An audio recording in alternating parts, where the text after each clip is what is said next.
Hello, all of you delightful beings out there, and welcome to the stream.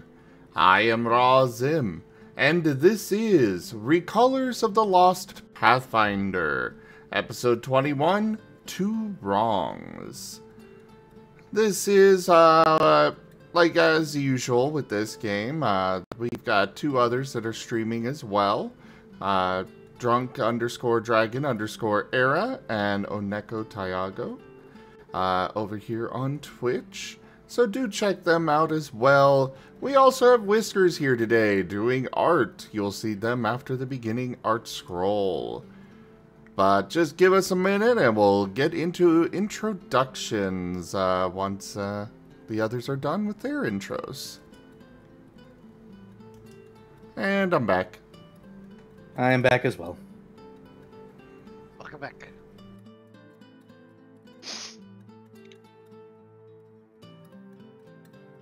Yeah, Lucy, we are absolutely doing Dokapon. I said if people were to tip me or give me tip me $500 in a month, that I would do Dokapon Kingdom. Well, they did it, so I'm doing Dokapon Kingdom.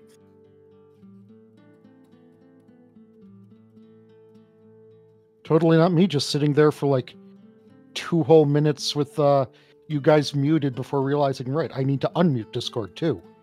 Yes, yes, you do.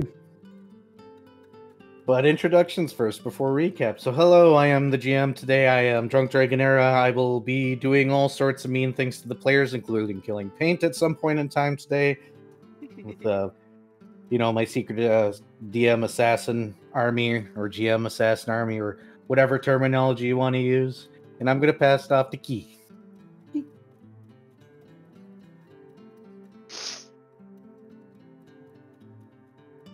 Key? Did we lose Key? He died. Rip Key. Introduction. Yes. Hello, everyone. I am Key, also known as Carcerus, and I play Last Lost the Paladin. I don't know. Who's next? Viv.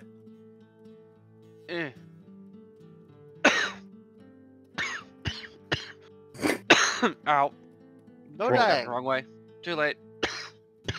Oxygen, you're supposed to breathe it, not choke on But it. it's tasty. Anyway. Anyway. Tasty. Yes. I'm Viv. I play Shoal Coat, the Cat Shark Ranger. I bite thing. Go Vari. I'm Vari. I play Fret Signature, the mute musician Kitsune Bard.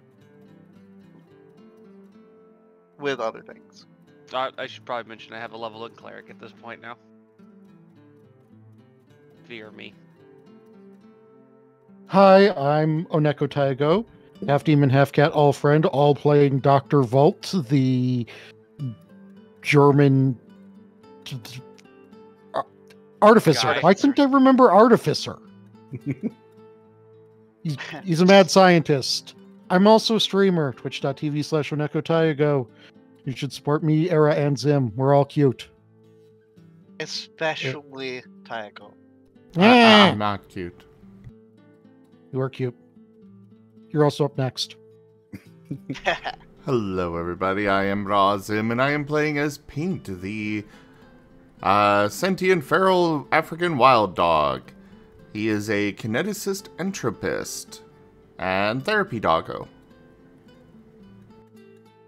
Right, I gotta work on that college schedule still. Gotta do it. You've got time. You're in the field. Yes, and I'm also on vacation for the next week and a half, so yay, I can do things. But at this point in time, we'll go ahead and pass it off to Key for our recap. Hooray.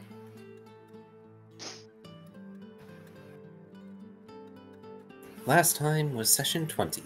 Back to work.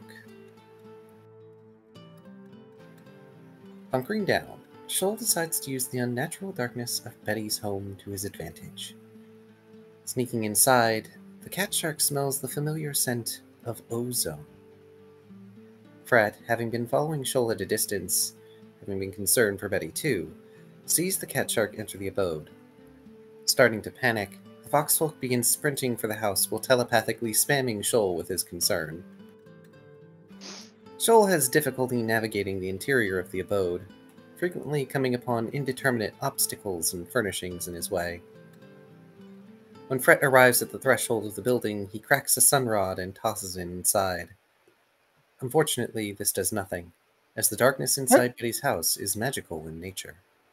I've just now realized that sunrods are just the fantasy version of glow sticks. Yes, they are. Yes. Yeah, they are. Yeah.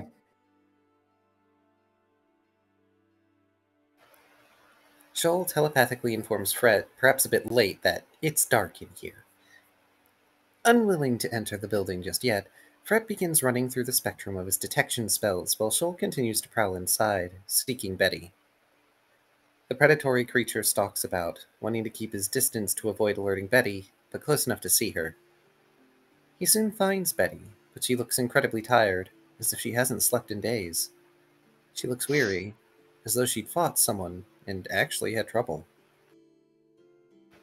When Shoal looks around, he notices the objects that have been in his way are humanoid figures, likely statues or mannequins left behind as an intimidation tactic. Another look at Betty, and Shoal realizes she has been bound, which sets off more alarms in the cat shark's head. He relays to Fret that he's found Betty tied up, and while he can't see anything else, he knows there's magic around, including a lantern that leaves the area with Betty visible in the arcane darkness. Stepping into the darkness, Fret relays to Shoal that he's coming in. Shoal messes with Fret, doing "ooh, spooky" in the kitsune's head. Observing the lantern in the room with Betty, Shoal realizes he can probably find the source of the darkness and remove it now. Fret seeks out the source of the darkness spell. Taking a moment to look Betty over, Shoal is able to conclude that she does, at least in some fashion, notice the pair of recallers. Fret locates a business card that serves as the source of the darkness spell and slides it into one of his bandolier pouches. As the darkness recedes, it reveals that the figures are armor stands garbed in clothing, coats and trilbies meant to simulate the kidnapping and chaos-causing organization currently making problems for Twilight. Shoal goes over and pushes several of these stands over in indignation. Going back to Betty, Shoal notices some twine around her wrists. Familiar twine. Tension wire, like that which Dr. Volt was working on in his lab. Knowing that Betty needs to relax, the cat shark tries to get her to focus on him, threatening to tell others where she lives if she doesn't relax. This makes Betty focus alright, headbutting Shoal and threatening him in turn should he go through with that. Having an idea, Fret begins playing on his sitar, managing to fascinate Betty with his performance. With the powerful woman thusly distracted, Shoal makes an attempt to remove the tension wires. Once the wires snap beneath Shoal's teeth, they crumble away from Betty's wrists. Next are the wires around her ankles, which he also manages. Although freed, Betty still looks like a tired mess. Fret continues to perform while Shoal attempts to get Betty across his back to help her out of the house. Betty ends up being much heavier than Shoal anticipated, causing the cat shark to be flattened briefly by the muscle-bound maven. Unappreciative of someone else flopping on him, Shoal grumbles while he drags Betty out of the time-bound house. Once outside, Betty takes a deep breath, then she vomits, thankfully not on the aquatic predator. Given her current state, it's clear to the pair that Betty needs some amount of medical attention. Fret, noting the intense nausea, offers a bottle of Wismith Salix for it. One of them stays with Betty, while the other runs off to the Health Spring ward to collect someone to come take a look at her.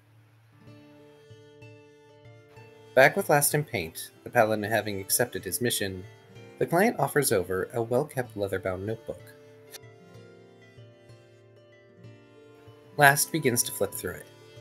It has a very precise instructions about a building to keep an eye on and how to find the lost soul. It names a specific building inside the city that has no windows and only a permanently sealed door. The chimney of the building will have gray smoke until a sacrifice is selected, then the smoke will be white. 2 days later, the lost soul will appear. During this time, there will be a smell of rosemary and dead person. There is a warning that the recallers should not try to detect magic during the time the ritual may be occurring. With this book of instructions handed over, the well-garbed figure gets up and leaves, slightly confusing the paladin, who had previously assumed the location was the client's abode. Paint, irked with the chairs and now knowing this place isn't the client's house, chooses to pee on one of the chairs. Blast briefly scolds the wild dog for defacing public property. The pair then resume their patrol for the moment, now in possession of an important instruction document. Shoal and Fret end up calling upon the local guards, who bring investigators and medical personnel to deal with the current situation. While the pair wait, Fret uses some magic to try and heal Betty's more immediate wounds. Leaving the investigators to their devices, they instead focus on Betty while she gets taken to the hospital, following her and the medical personnel there. Left to wait outside the hospital for an hour or two, Fret and Shoal are eventually informed that Betty will be fine. Fret pauses, telepathically telling Shoal that somebody should probably stick around for Betty. Preferably Shoal, as the two are friends, sorta. One of them should go talk to the guard. The Kitsune notes he might pick up Folt on the way to the barracks, possibly even see Last Lost. Shoal notes that they should inform Volt the tension wire he brought back was used during this case. Fret's eyes widen as he hears this, and he immediately gets moving, heading off to Volt's lab. Getting to the laboratory building, Fret notices that things have definitely changed since he last saw it. Full lockdown measures appear to be in place, as there is now a security desk between the front door and another locked door. Although the person at the desk is conjured, something Fret quickly realizes as everything is pushed to him in a paperwork format. He quickly scribbles out who he is, seeing, and why. The conjure guard squints at Fret, though it takes the fox only a few seconds to realize the squinty face is drawn on. Sliding off to the side, the construct takes the paperwork away. Over the newly installed Intercom 5000, Dr. Volt gets a ping alerting him to a visitor here to see him. Thusly paged to the front desk, Dr. Volt goes down to the front desk to see why he's been called. Going down there, the good doctor fills out what paperwork he must, but mainly decides to stay in the entryway to avoid extra paperwork to get his guest into the building. In the waiting area, Volt sees Fret, who has already scrawled on his chalkboard a rather lengthy explanation of what happened with Betty. Her kidnapping, the real-time zone in her house, and the tension wire having been used on her to restrain her. Sarcastically, Volt wonders aloud how the perpetrators got the tension wire. Fret asks Volt if he would like to look at the crime scene, perhaps some devices, and maybe beat up somebody? Since company property was used for this situation, Volt muses that he might even be able to justify being on the clock for this little adventure. It takes a moment for Fret to process this, then he gets some sparkly eyes as he takes to leading Volt out of the building. However, he does take the time to write out that they should collect Lost and Paint as well, as Shoal is with Betty. Since things appear to be hitting the fan, Dr. Volt agrees with this course of action. When Last and Paint are collected from the end of their patrols, Fret lets them know an incident occurred at Betty's house. He informs them as quickly as he can about the darkness, the dark-canceling lantern, as well as Betty being bound by tension wire. Also, the armor stands with clones on them. When asked what they should do, Last logically deduces that it would be best to go to the crime scene. The guard and investigators are likely still there to talk to. Pleasant Meadows, however, doesn't really see criminal activity, so a crowd has gathered on the district citizens that their callers must push through. Pressing past the throng of citizens, the majority of Fragment Not Found come across the roped-off perimeter of the scene. Literally roped off, with the rope being painted bright colors. It's an attempt at police taping the area, but it still draws out a sigh from Last as he moves into the cordoned-off zone. The other guards still don't take issue with Last dragging his team along into a guard-controlled area, but Last isn't going to look a gift horse in the mouth. The briefing Last receives from the guard this time is rather lengthy and detailed, which is pleasing. The canister used in this crime was overcharged to last several days, which is unusual. There is evidence of a fight, one that didn't involve a small amount of individuals. Reports state that 5 days ago, roughly speaking, individuals wearing trench coats and trilbies were spotted in the area. Some teeth, blood, and hair were left behind from the fight, but they definitely don't belong to Betty. When Lass asks if they have a way to test those things against citizen records, he's met with confused looks from the guards present. Fret writes out that blood biography, a spell, is possibly useful here, though he sadly doesn't know it. Last muses on the remaining evidence, noting that the hospital may have someone who can use blood biography. In the end, the paladin writes notes on the briefing packet to get the guard to use certain spells and methods of tracking evidence that has been left behind. Slowly improving the guard's methodology one case at a time, it seems. Lass asks about the lantern that was left behind and is informed it is a shadowlight lantern. It's a magical item that allows one to see things in darkness, within 15 feet of it, but causes shadows to stretch and bend. Something specifically selected to help psychologically torture poor Betty. Eventually, the recallers head back to Echo's kindness, allowing themselves a few moments to relax. It is at this time that Fred shows off the darkness business card that he's collected, although Lass does suggest they not pull it out at random. Less for the Vapor Cat's sake, and more for the Fox folks. Although Fred sheepishly attempts to excuse himself when he realizes he should meet back up with Shoal, while Lass is fine with this, he does briefly inform Fred of the mission to collect the lost soul they've been given, specifically about the non-interference clause and the serial killers that will be present while the team is on that world. The latter fact makes Fred grin, using flowery script when he excuses himself from the bakery to meet back up with Shoal. Dr. Volt excused himself before this, returning to his laboratory to finish some items and devices that would be useful to him before the team's next venture out. Last gets into his baking clothes and begins to go about his therapeutic work. Paint, however, sits on the flour bags Last needs to use, drawing the Vapor Cat's confusion. The wild dog sends along an image of a monstrous version of Dog Last, growling and snapping at the rest of the team. It takes a bit of working, but Last narrows down that there is concern for him, for the festering balled-up anger that was displayed, that may yet remain. Paint tries again and again to get Last to understand where his frustration and concerns lie, and progress is made, bit by bit. The Vapor Cat eventually stops and addresses Paint as Last, one half of a whole. Last implies they are part of Last Lost, a half of the whole that serves to help him survive, to protect the other half. He was built to work with a team, to ensure survival. Paint's worried about the aggression, the actions Last may take that could shatter the trust the group has in each other, cause them to be broken and defeated. Images of a two-headed dog Last lost, one head barking and causing things to change for ill.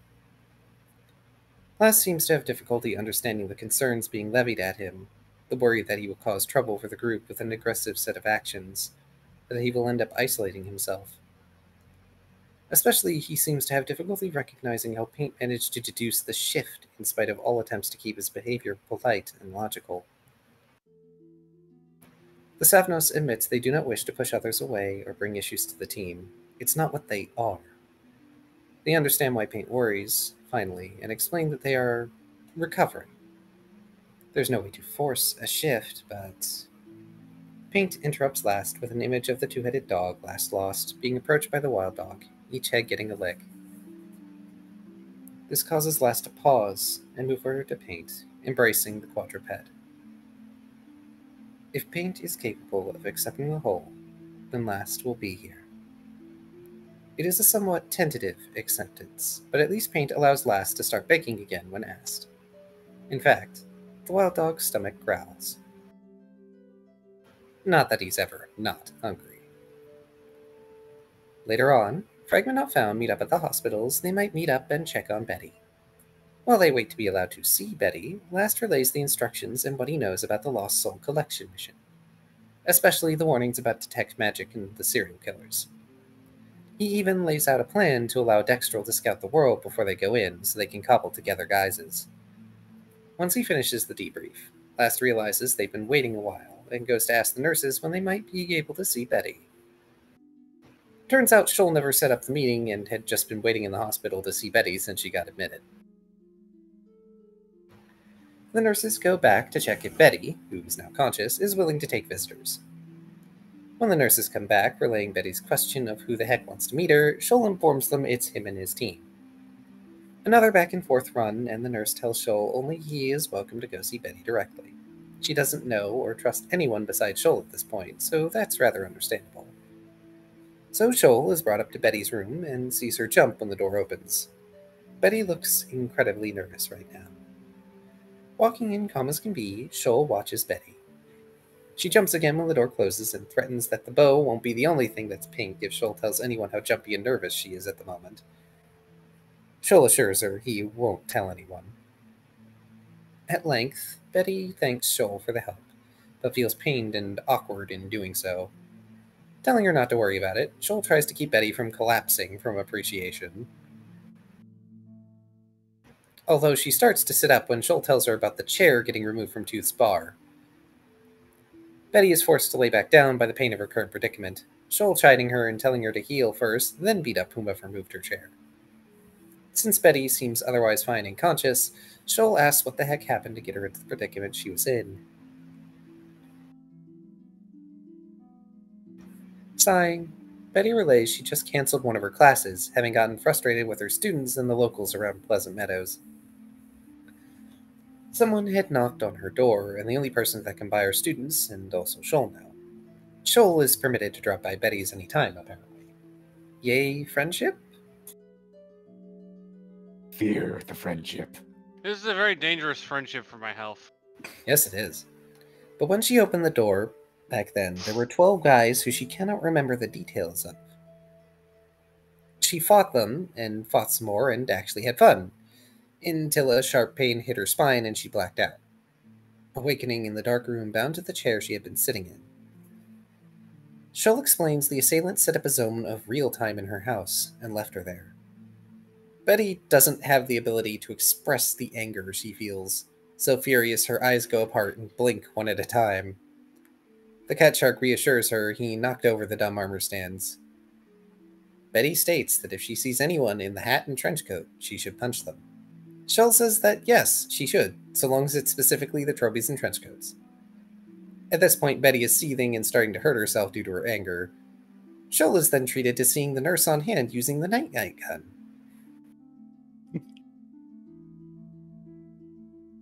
Just walking to the room, cocking a double-barrel shotgun with hypodermic needles in it, and firing the sedatives into Betty to, well, sedate her. The nurse returns to the group with Shoal, the cat shark stating he was not suplexed or anything violent. Said nurse also informs the group all meetings with that particular patient will now be supervised to avoid this situation repeating itself. When Shoal expresses concern over their standing invitation to Betty's house, Last is confused, noting that that would be a good thing. Right? Shoal just looks at him with a mix of emotions ranging from fear to concern. Fret pats the cat shark on the shoulder while Paint projects an image of the group standing around a tombstone labeled Shoal. That's pretty accurate. Yup. That nonsense aside, Shoal tells the team what Betty told him about how the assault went down. With that done, Shoal votes Foof leaves before Betty makes a miraculous recovery and attempts to escape. The nurse, now warned, reloads her night-night gun.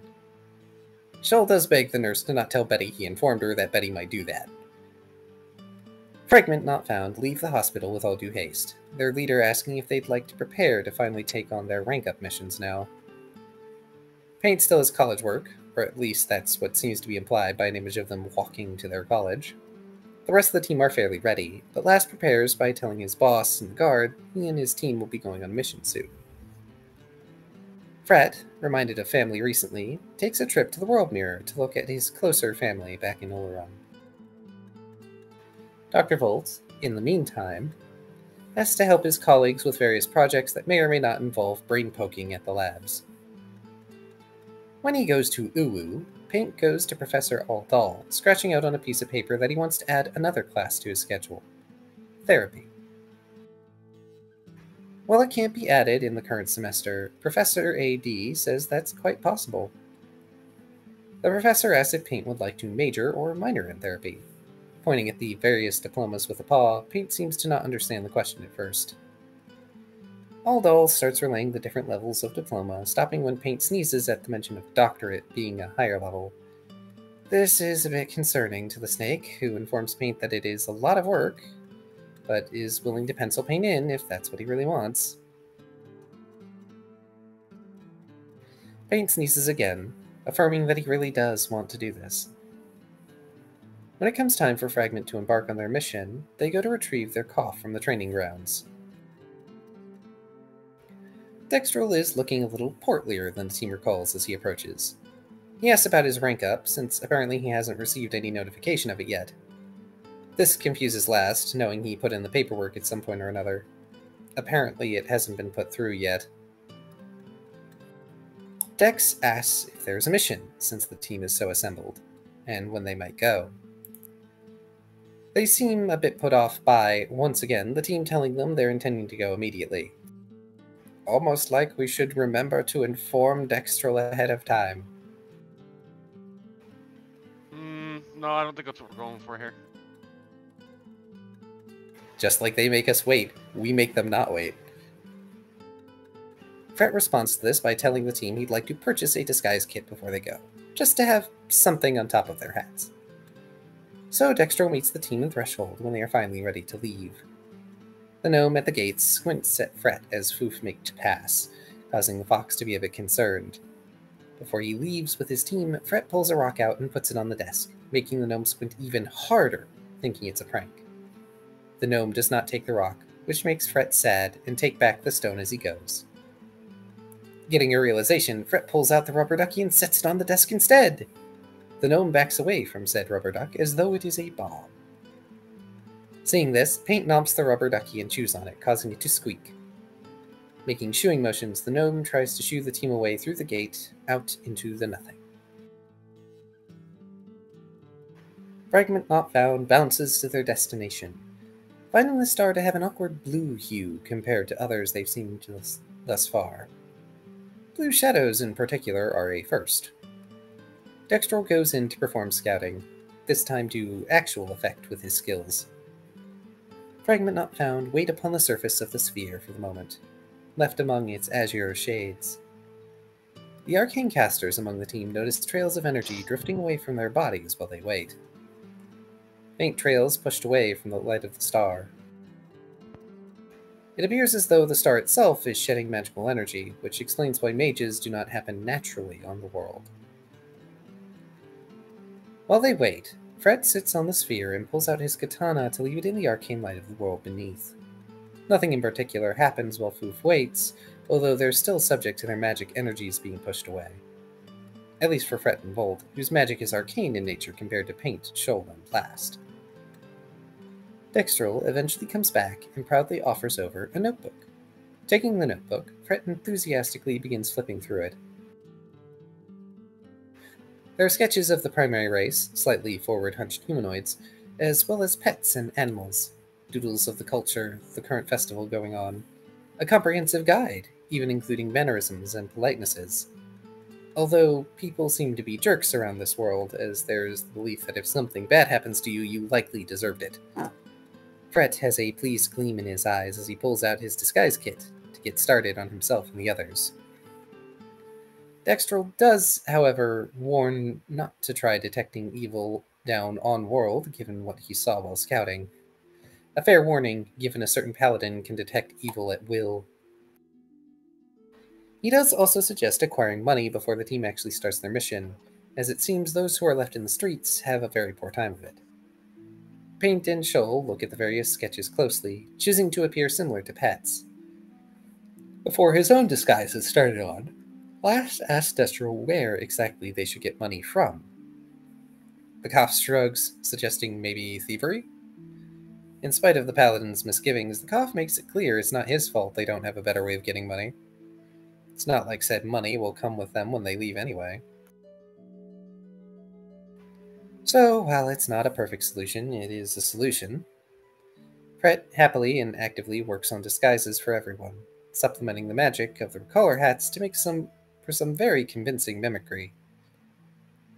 Paint, seeking to get into character, pounces on Shoal quite happily, attempting his best to be a silly pet. Shoal, very disgruntled, pulls out a bag of caltrops until Last chides them into putting it away. Before they go down, Fret gives a book, one of his danger books, to Dextrol for safekeeping while they're away. He wouldn't know what the astral winds of the world would do to it. Knowing this, Dex immediately shoves it into his shadow cache. Once everyone is ready to go, the Koth gathers Fragment up, taking them down to the world lit by the arcane sun.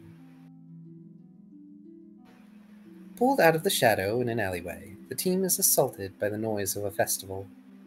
People, food, hustle and bustle, music, everything is moving. It's no wonder murders happen during this festival. Some of them are probably not even intentional. Dextral quick... Ooh, rumblies on my end. I heard that. Lucky.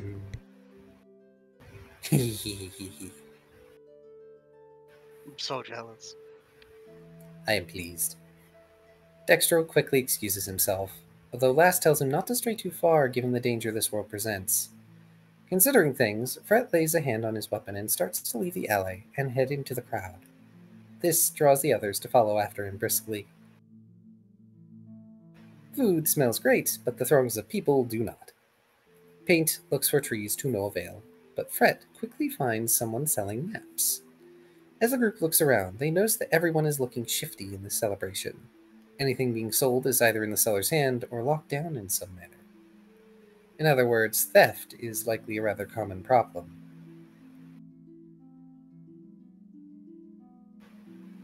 On the one hand, if they steal something, the group will likely face few repercussions. But on the other... word salad. Word salad, yummy, yummy. But on the other hand, most have their guard up. Using his telepathy, Fret asks Shoal to bump into one of the map sellers and distract them briefly for him. In his element, the disguised bard waits patiently for Shoal's distraction. As soon as the now not cat shark bumps into the seller, said seller kicks at him violently, failing to strike the deft quadruped. Snatching the map from the seller's hand, Fret darts back into the crowd.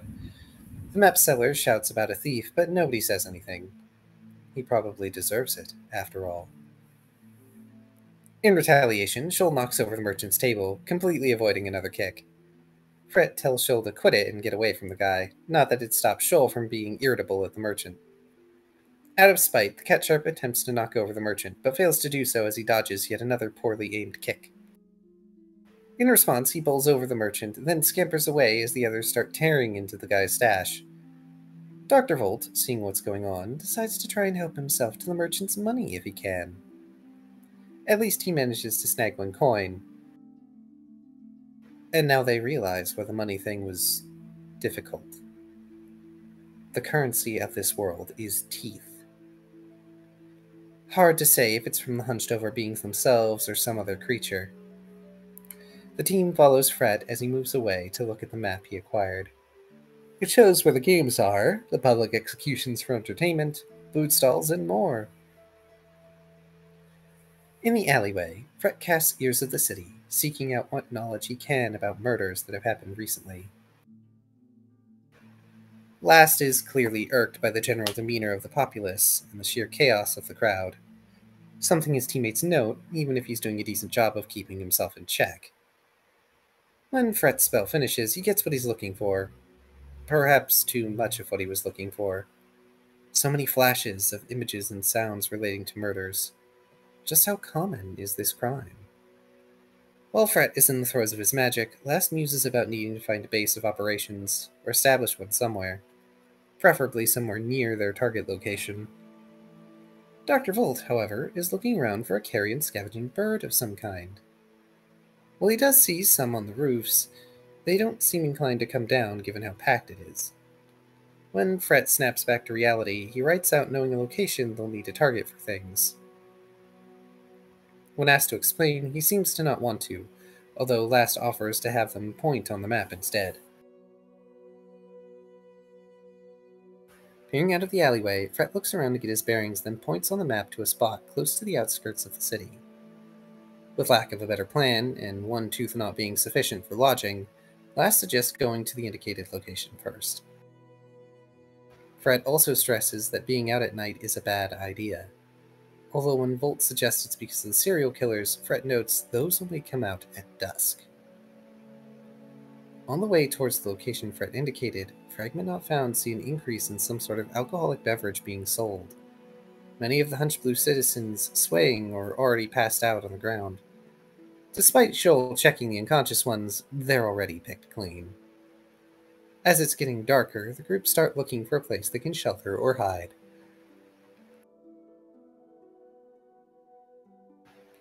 The architecture is, unintentionally or not, hostile or ill-suited for getting around, not the least reason being that buildings are poorly built.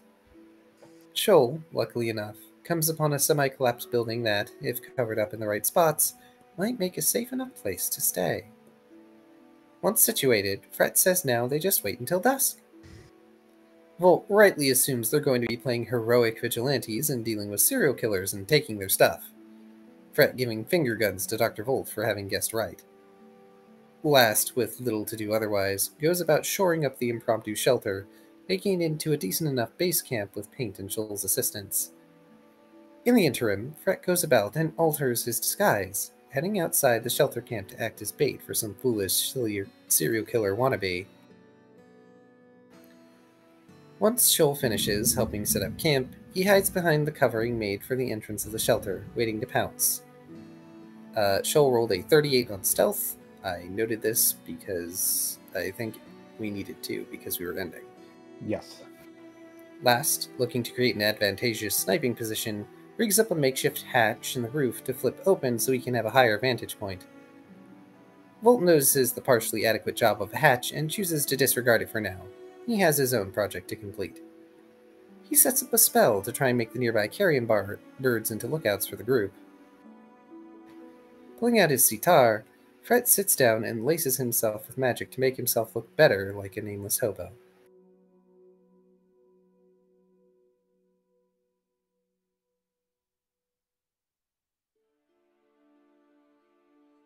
Is that everything? Yes. Next, blah blah blah, sorry. This session 21. 2 wrongs. Okay, so, just hear me out.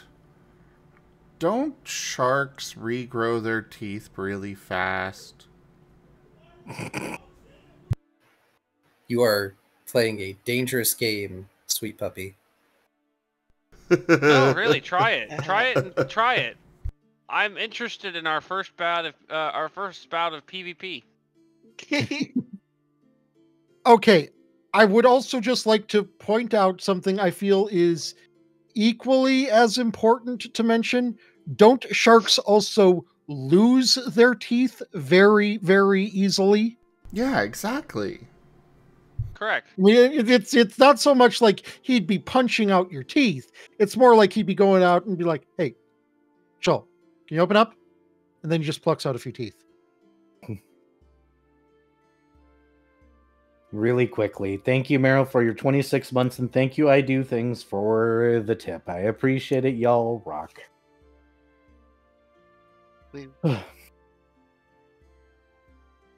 So, Fred.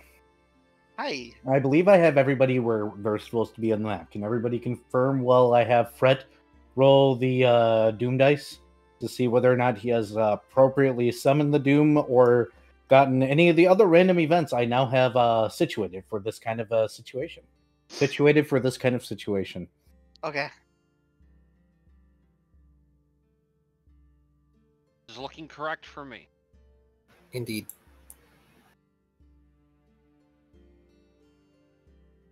Okay. Roll thy Doom. Or not Doom. Already.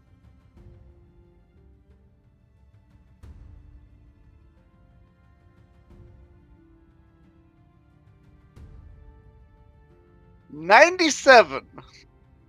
Okay. Take your dice back, jerk. Why did I make a table? Why did I make a table of things that could happen? Why do I do that? Because you still have hope that you're not going to get consistently fucked over all the time. That sounds about right. Of course, you gotta roll high right now. This is fine. This is positively fine. Let me get a few things up, because I've got a few things to cover. I'm just going to make a note. My spell for the day is protection from evil. There we go. I've got it up. Oh no, Whiskers has a deck issue. I wonder if I can just duplicate this really quickly.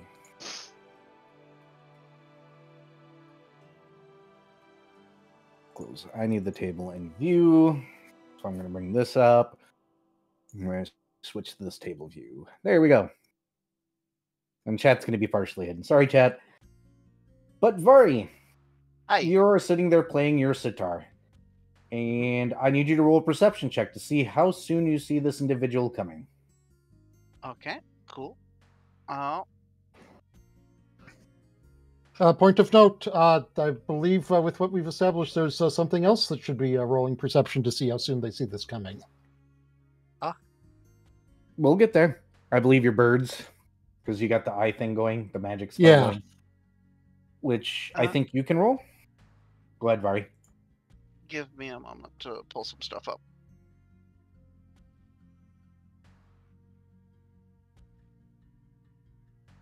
I think that's going to be in the 15-ish range. Hold on, let me...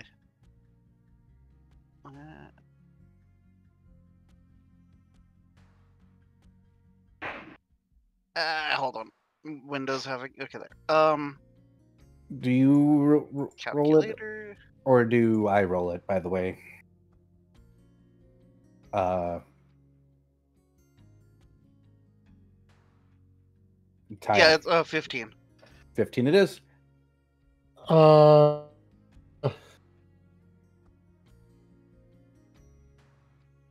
The animal training, the animal purpose training spell. Let me double check it, because I don't know. It's not even a rolled thing.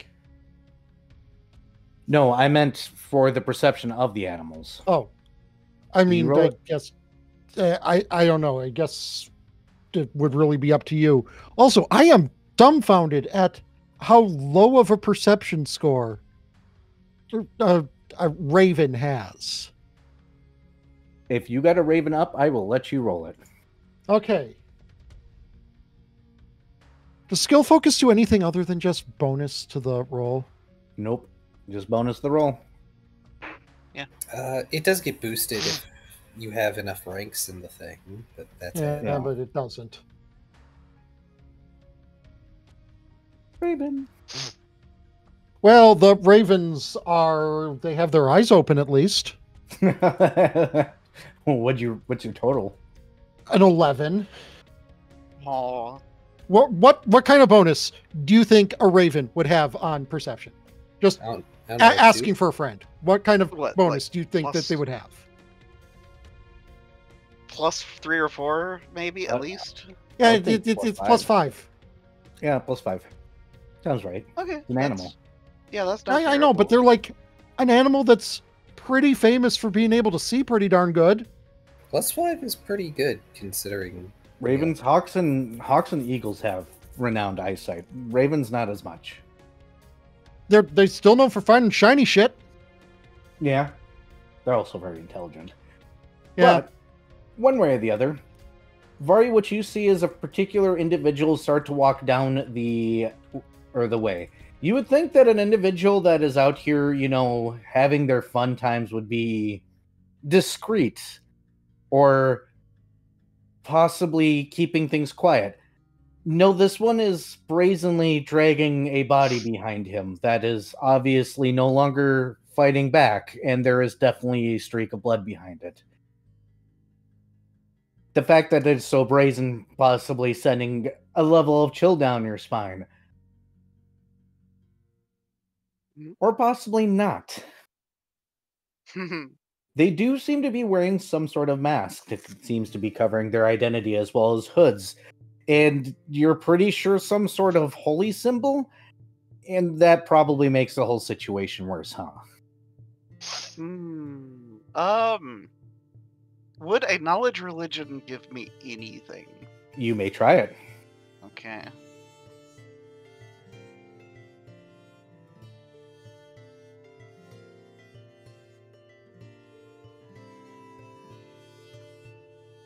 21. Your knowledge religion tells you that while death cults and stuff like that aren't exactly uncommon or heard of, in this particular case, you don't believe that this particular individual is doing the murders for religious purposes. The more you look at it, the more you realize that it's more of a witch-style thing. They're probably harvesting people's life essence, if you understand how magic works in this place. This is probably an illegal mage. Oh.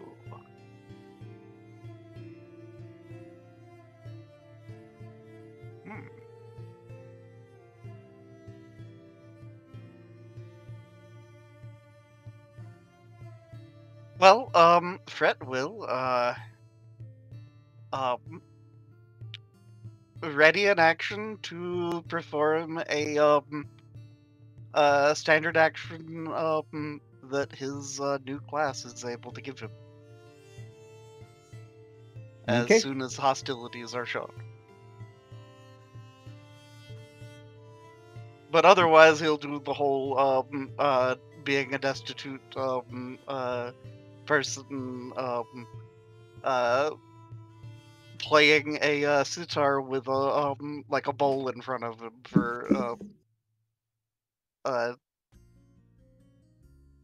for charity, which I gather is probably a very, very uncommon thing. But if somebody's desperate, This individual is going to walk all the way up to where the bowl is, stare at it for a few moments, tug the body over and squeeze the arms that way a little blood comes out, and then start walking again. wait, what? What He body? You don't. The body he's Yeah, the Red dragging. Cross This is guy happy he carrying donated a blood. dead, or dragging a dead body behind him. Oh, he's got a dead body. Okay, He's Oh, literally no, then- dragging the thing that he murdered behind him with no regard as to whether or not Oh. he's... Yeah, I misunderstood. I didn't hear that in the initial explanation. Yeah, he's going to get a Fret kind of doing the immediate as he gets within 5 feet, Fret manifests some infernal energy to manifest his own mask. And also will move directly in front of him and draw his weapon. And we're in initiative. Yeah, so rotate around.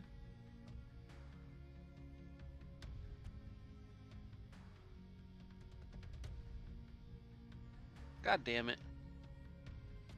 Wow. Hello, cat. I love you too. I'll feed you in a moment. Come here. Wait, one more. You know what? That's still a 12. Jeebus. Look, if I can actually roll above a fucking 5 anytime in the next, like, 6 sessions, I'll be happy.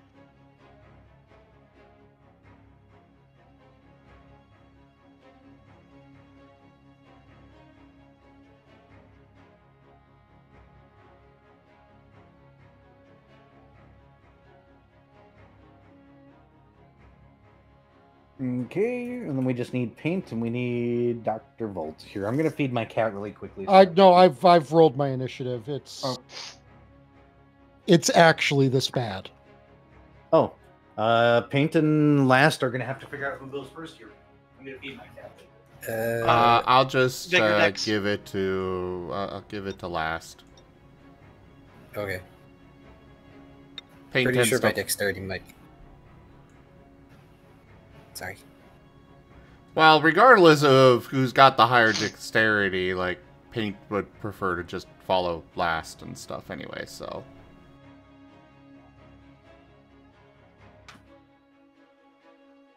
This is absolutely fine. That is something that a player character can do, I believe. Let's just choose go second. Oh, okay. So just to set the scene, other than what Vari just did, where I don't think anybody can sense Infernal but you, Vari, so... The only thing I can do is project an aura of chaos. Yeah, I mean, those that can see Vari would see something very interesting. He does something, and now he's in a mask, so... What is it with you with playing masked foxes?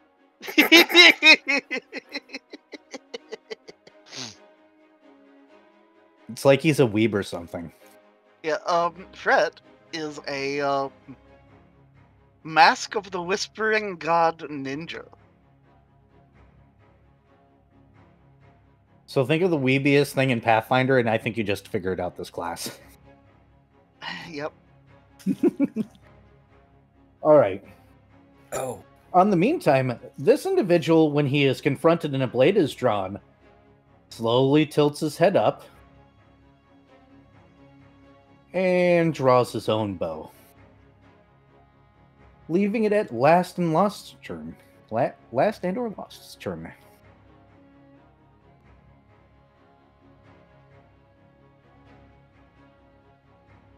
hang on. Google Docs being grumpy about my grammar. Mala, be careful who you call weeb boy. Squishmouth. I'm at the hatch, right? Yes. Alright, shoot. How far away is this guy? 5, 10, 15, 20, 25, 30, 35, 40. Okay, that's within my first increment. Oh, also, is Fred's blade still rusty? We'll get there. Okay, cool.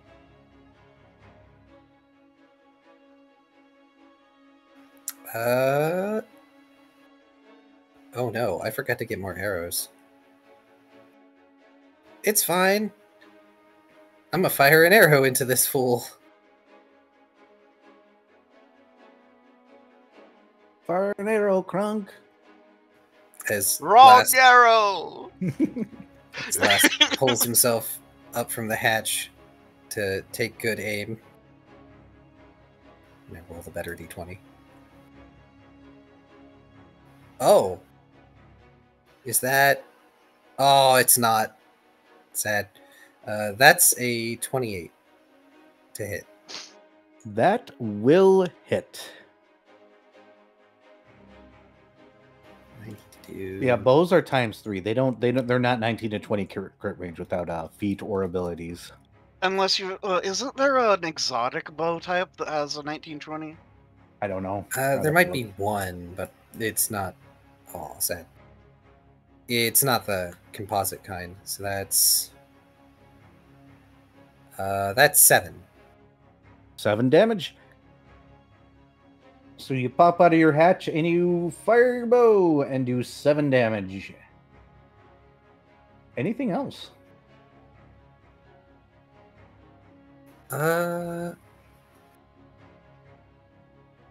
Not yet. It's only a single target, and I can't smite very often. Okay. I mean, just because he's all shadow masked and stuff doesn't mean he's necessarily evil. I'm giving you a look. I'm giving you a look because I know where we are. And now you get to see Vari for the No, first I'm time. talking about our new ninja friend. True. You just said you can't smite him. You just said you can't smite him often. Mean. Yeah, okay, technically, this is wildly divergent looking from what Fred was just looking like. Well, considering I'm pretty 3 sure he's a seconds kitsune suddenly. Yeah, so it, So just so the joke gets explained for anyone who is slow on the uptake, you said you can't smite very often. oh, Correct. And so I'm like, yeah, just because he's all shadow masky and stuff doesn't mean he's necessarily evil. yeah, Implying as in- that your intent is to smite very. I'm as in, aware. like, We get it. Taya, do you need some company in your corner? Yes. All right, hey Paint. Don't, no puns. But your turn.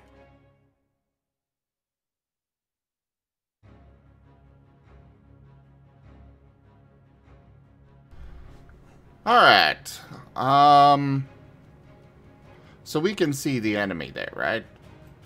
From where we're at? You're underneath a pop-up hatch, so you'd have to push your head through the little roof. And then you can see the enemy. So, step. Well, probably more like... Make sure people are actually... Probably more like step. I imagine that there's enough room between last legs that Paint can crawl up through the hatch. Just pokes his head out, barks, and... Actually, what element am I today? I don't know. Air. So, lightning bolt. Oh, well, you're to hit? Is it within range? Oh, good point. No. Oof. You You could could run out the door that's by Viv.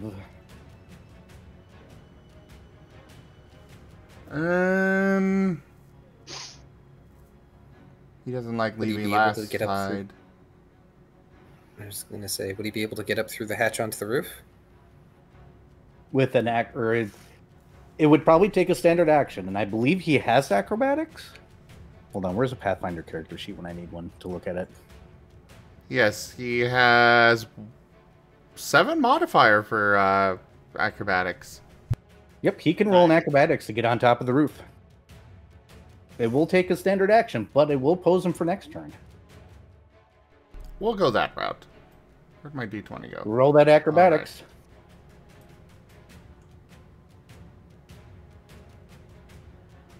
19. 19 will be enough to go ahead and push you up on there because you are not currently being threatened. Okay. And then I guess, run over to here-ish on the roof. Okay. And that still leaves me with the bonus action, so... Jolt. Roll your touch attack.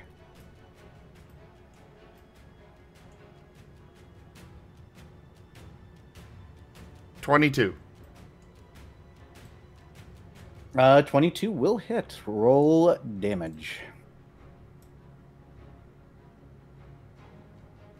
4. Nice. Alright. It is its turn, and there's a person partially in cover, but there's also a doggo that just... a random pet that seems to have climbed up on the... on the roof and made a strange noise and is now casting spells. How queer.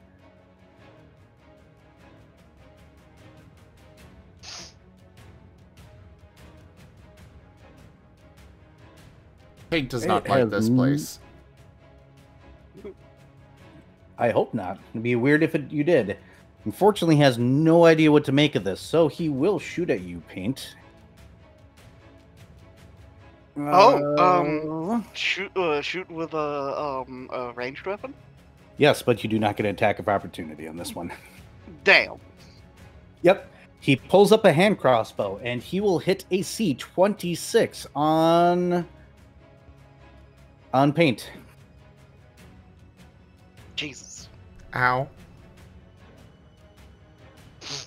All right, let me roll its damage, and then let me see if the other thing procs. So you will take 5 damage, and unfortunately this is not sneak attack, because he can't get that on you right now, but I do need you to roll a fortitude save. Oh, it's probably poison. How much damage was it? 5 damage. Okay, so he doesn't take any damage. Gotta love that DR. As for fortitude save... Okay.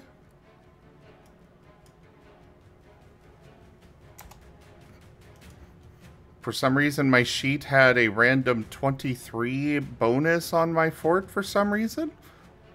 Oh, that's okay. I must No. have No way. accidentally typed that in at some point. Just delete that. Fort save would be 19. Good, you are not bleeding profusely. That would have been bad. And now for its free action. Hey, Vari, I need you to make a reflex save. Okay. Give me a brief moment.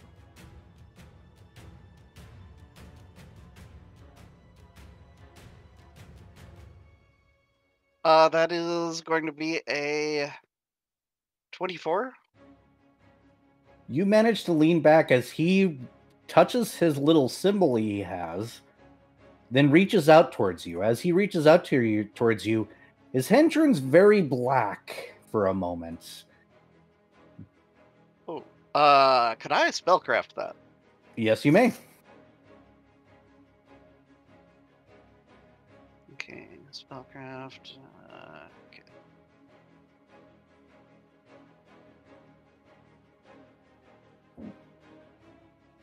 Yeah, hold on.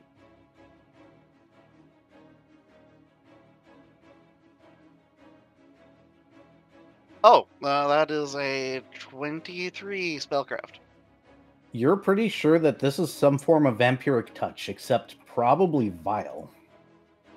Ugh. And that was his standard. That was his swift. He'll take a move action and take a 5-foot step back, and it will go to Fret's turn. Okay, well, Fret will, be taking a 5-foot step towards. And will, take a swing with his katana. Yep, and how much experience did you put into this, by the way? Or how many scales? It was 1,000, and then, the amount for a +1, and I think that's it so far. Okay, go ahead and roll your 2-hit. Okay. Mm.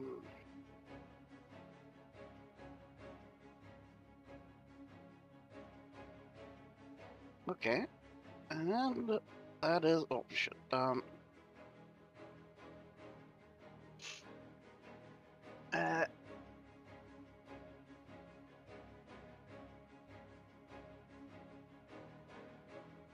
okay, that is +11. So that would be 23 to hit. A 23 will hit. Now, as far as your blade is concerned, it looks like a rusted piece of garbage until you wind up the swing and go to hit him. Mhm. Do you have sneak attack? I do. Apply it to this particular, or the first swing here. Okay. So that means this is 1d10 plus 1d6 damage. This blade has an unassuming property. It doesn't look like it will be a very big threat until the first swing and people realize what the fuck's going on.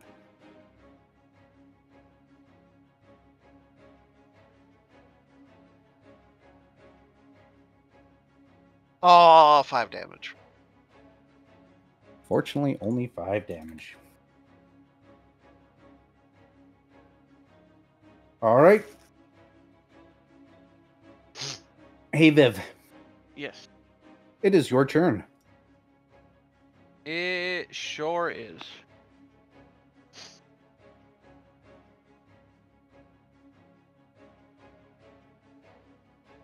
Let me double check the rules.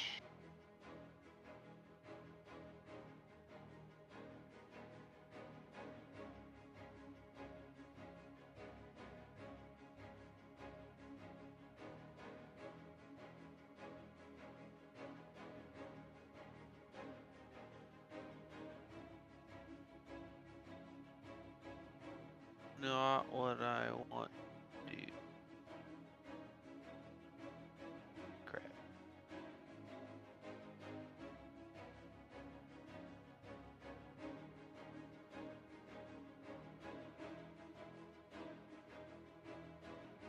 Okay. So I do believe I have to make another stealth check if I want to move without being... Yes, and bear in mind that when you're stealth, you can only move at half speed. That's fine, I don't need to move very far.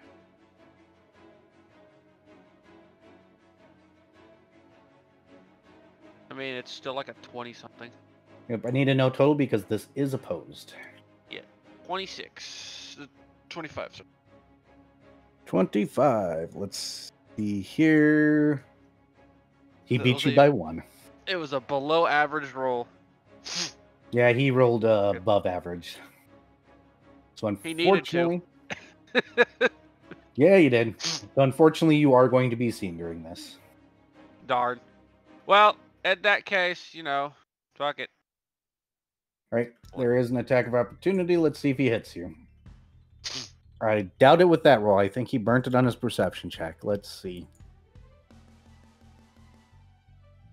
7 plus 4? No, the 11's No. not going to hit you, of all people. No. That doesn't hit my touch AC. Nope. So his attack of opportunity is a miss. Wasn't expecting something so low to the ground. How was he attacking? Who, the assassin? Yeah. Or does he the have a- assassin. He has a dagger that he can swing with. Ah, okay. He's got the stereotypical stereotypical assassin loadout. He's got a hand crossbow in one hand and a dagger in the other hand. Don't forget Mm-hmm. the poison. Yeah, and poison. And now, Big stereotype. So I far. claw.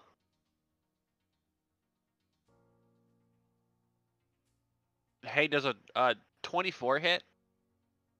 Yes, it does. So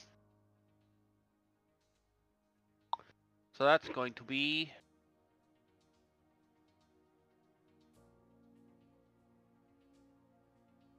Eh. 10 damage. 10 damage it is. Understood. From there, we're going to go ahead and drop all the way... Go ahead. Didn't need flanking bonus on the attack, but I forgot to apply it anyway. Oh. But enjoy your flanking bonus. Hooray! Flanking bonus activated. You going to do anything else, Shoal?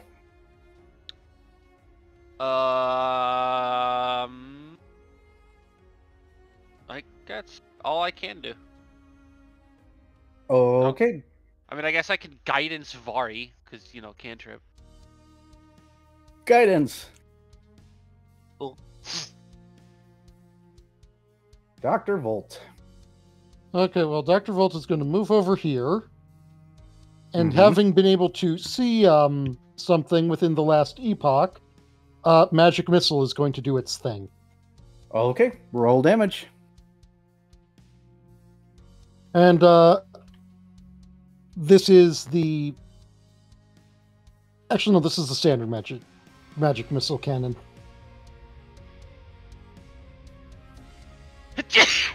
Ah, Bless you.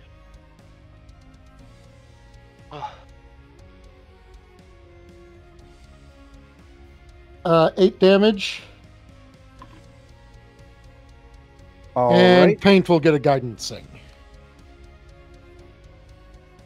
And Paint has guidance. +1 to their next roll. Understood. All right. Yes. As this magic missile hits him, you see what seems like a chain fall out from underneath his shirt. It looks like some sort of crystal or something suddenly shatters. Amulet of Protection. Right? That's what that thing's called? No, this was it's damage reduction. I thought Amulet crystal. I thought Amulet of Protection, like, I know there's specifically a magic item that's like, you know what? Fuck Magic Missile in particular. No, that's a shield property, and that's dancing.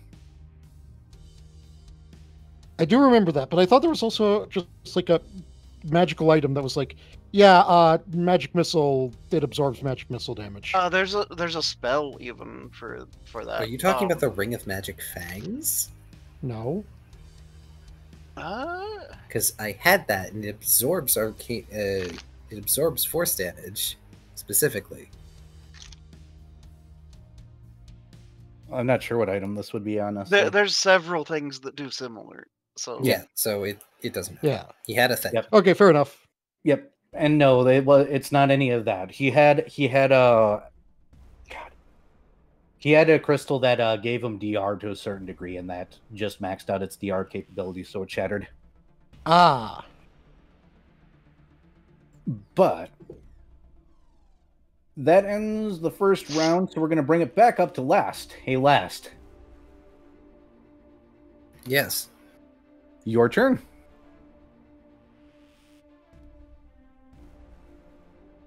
All right. I'm gonna fire one of my thistle arrows at this one. Roll away.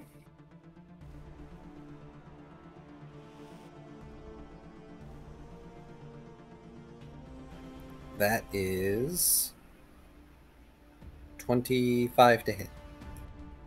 That will hit.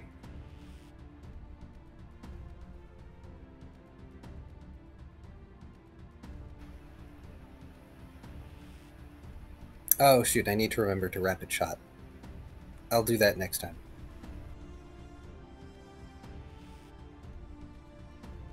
Next time, but you do hit. Yes.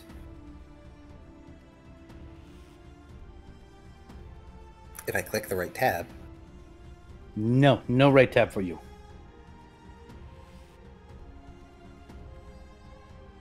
That'll be 8 damage, and it's going to take bleed for a d6 rounds. Ooh. Bleed. Icky. Icky bleed. Yep, let me look up Thistle Arrow just in case.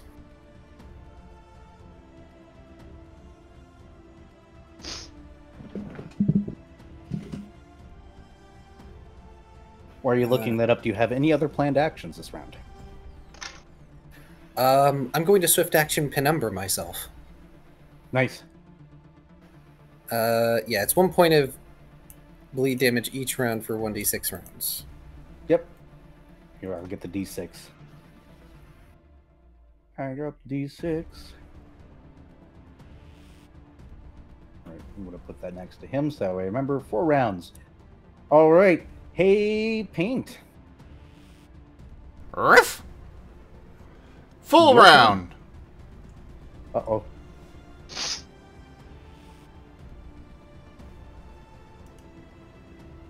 I got my Elemental Blast.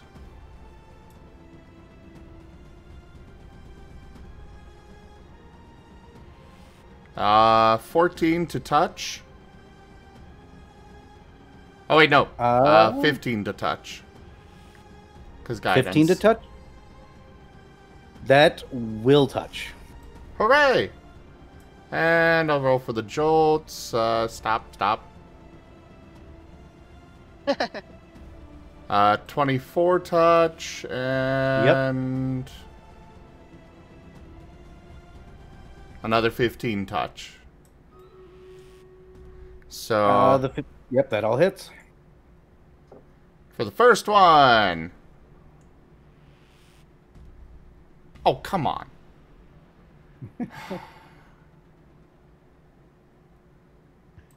Five. Really? 2. And 2. All right. Got it.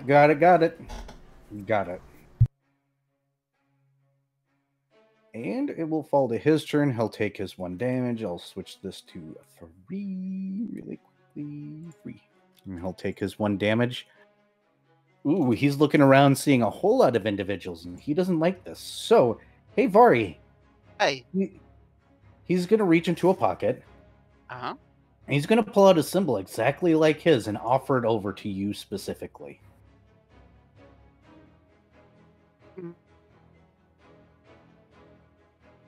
What? He's offering a symbol that is very much like his to Vari.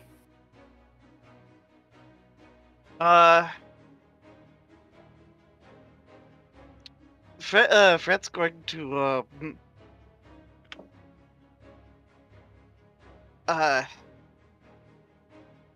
prestidigitate in the air. I do not serve your gods. You hear the word unfortunate as he over out his other hand. It looks like it is a open. Nope, it is an open alchemist fire. I need you to roll a will save as he casts beguiling gift on you. Okay. That's me. Does him doing this provoke an attack of opportunity from me? Ooh, that is a That is a standard spell. action spell. Yes. Exactly. I know it's a spell. I know my rights. That is a. So that's a yes, Eric. It's probably going to be a fail here. It is a yes. Wait. Don't Kitsune have a resistance to charms, or am I thinking of elves? Only a 10 or This is- 17. A 17 does not hit. This is an enchantment. I think you're thinking elves. I don't think Kitsune get the enchantment.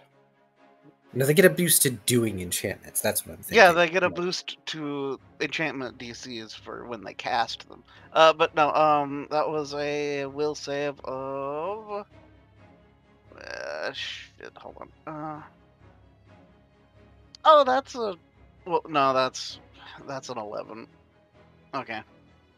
So yeah, Fred's gonna probably be eating a fucking vial of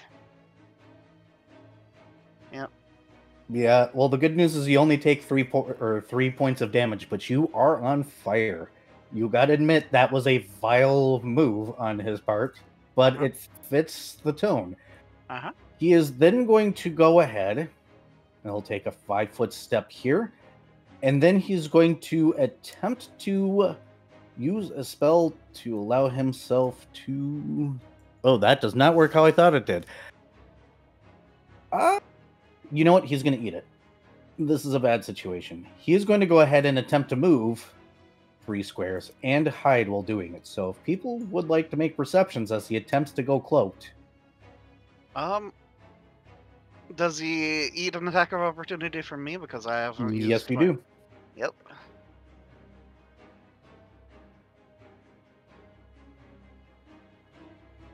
So yes, just that way everybody's aware. Vari did Fret did just drink an alchemist fire. Yay. Sarcasm. Okay, so that's a much higher to hit number because that's almost a crit.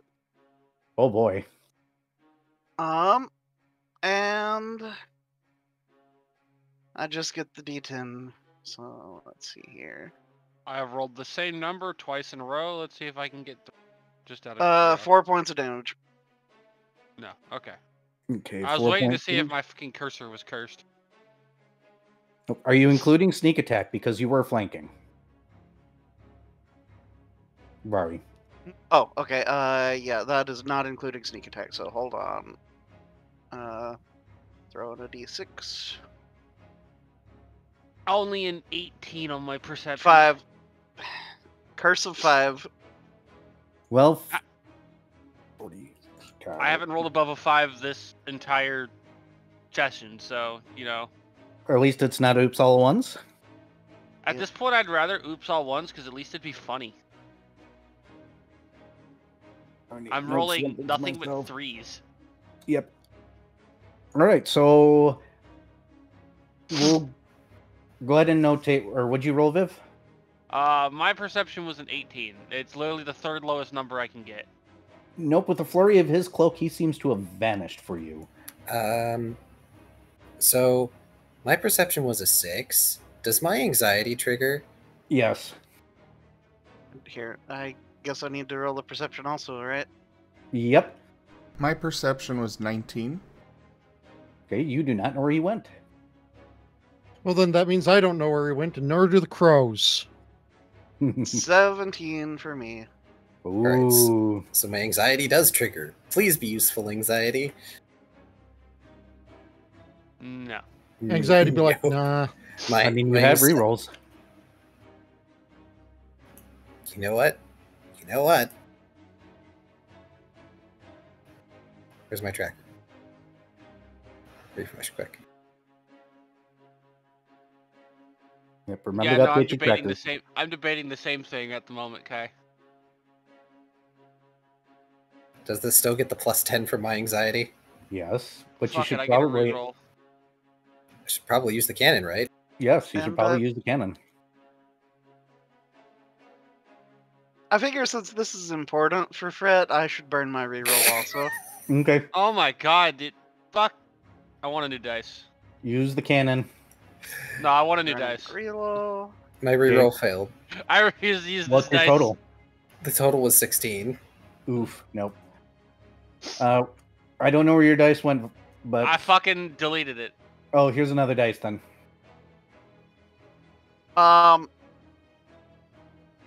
Looks like that original roll was Oh boy! I rolled- non-canon. Oh, God. I still rolled fucking dog shit. I have not rolled above a 10. Oof. What'd you get, Fret? Does a 19 work? Does a total of a 23 19? work? Yes. No, unfortunately, neither of those work. I'm Damn. gonna delete this one too, I swear to fucking god. Well, this just got interesting. I didn't think he'd succeed at this. Oh look, Don't my take 8th 3 of the my- night. Stuff. Hey, Fred, it's your turn. You know he Finally. can't be far, but he definitely did the whoop into the shadows thing. Oh, well, I'm going to, since I don't know where he is, Fred's gonna pull out a card. Okay. Are you darknessing? I am. All right, let me get my radii out. Saved object. Base templates. Oh yeah, he's not gonna be able to see where he's going either, so he's gonna he might bump into something.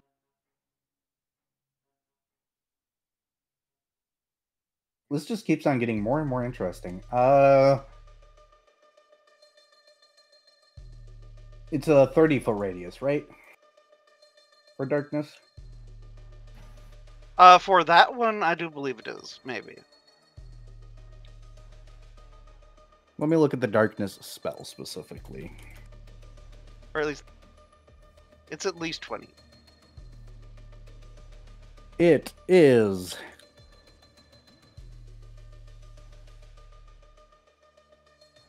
20-foot radius, Okay. which means it is one less miss. 20-foot radius. Okay. Are you wanting to do anything else? Okay, so gonna do that, and then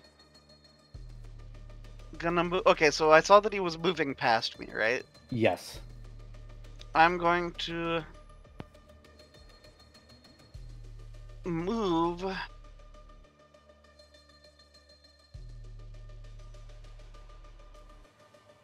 here, and then just kind of wait and try to actively perceive. Understood. Hey, Shoal. Yep. You lost him, but you have scent. You and Paint both have scent, correct?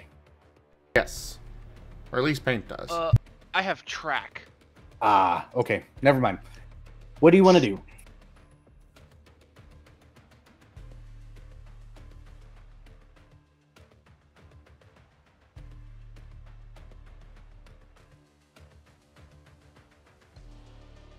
Was that to Viv or? That was to Viv, yes. Okay. It is Shoal's turn. I don't know. I got nothing that I can do here. It is your turn. You can actively try to seek him out. I mean, I'm going to. Am I rolling perception or survival? That is your choice. Perception because it's higher, not that it's gonna fucking matter with these rolls. This is when Viv rolls an actual 20. I'm waiting for it. Nope. Nope. Still the highest thing I've rolled is an 8. Okay. No, I don't see. Well, I mean, he might need to make another stealth check at some point. He will. So just keep that number noted. Roll no. When he rolls the stealth check, everybody gets to roll again. So it's fine. Just gonna stay put? I'm gonna move a little bit closer. Understood. Actually, no, I'm gonna stay in the middle just in case. Understood. Hey, Dr. Volt. Yes. Your turn. One second. Need to check something real quick.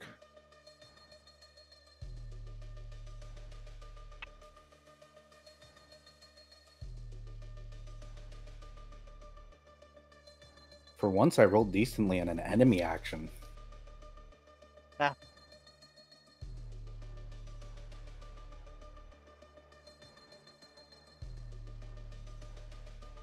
Isn't he bleeding? He is.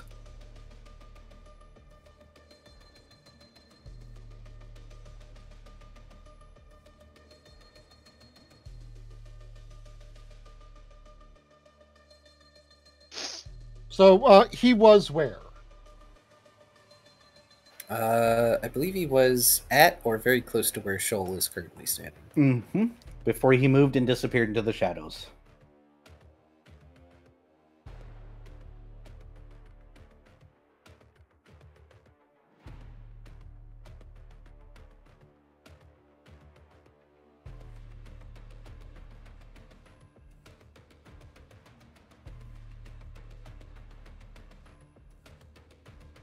Okay, well, Dr. Volt is going to go here, and he's going to do something that may be effective, may not be effective. Who knows?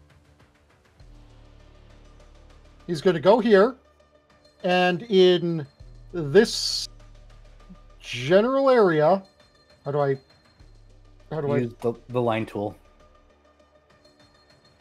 Yeah, okay, in that general area, Mm-hmm. is going to become very chilly. Okay. Oh, blocking off that way. Okay. Well, not necessarily. No.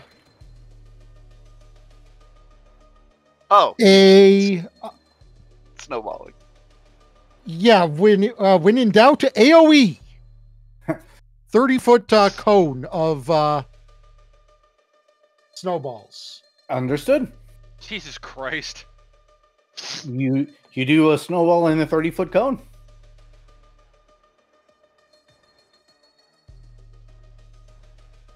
Yep. Anything else?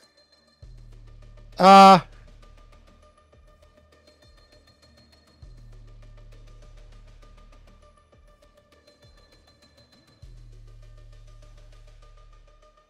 do. Hold on.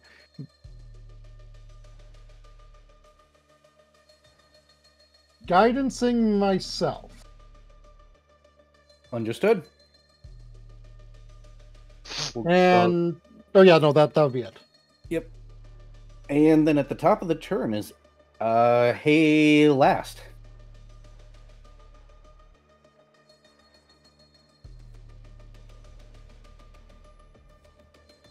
Your turn. I'm trying to remember if my at-will detect evil will help me ping a guy. As long as he is not concealed through magical means, it should, yes. It doesn't allow you to pinpoint him, but it allows you to know generally where he is. Yeah, so you need to use, I think, 3 rounds in order for it to pinpoint the person. Yes. First one is presence or absence. Second round is number of evil auras, like how much evil is around. And round 3 is the location and power of each one. So what you could do is at least assure us that he hasn't teleported away.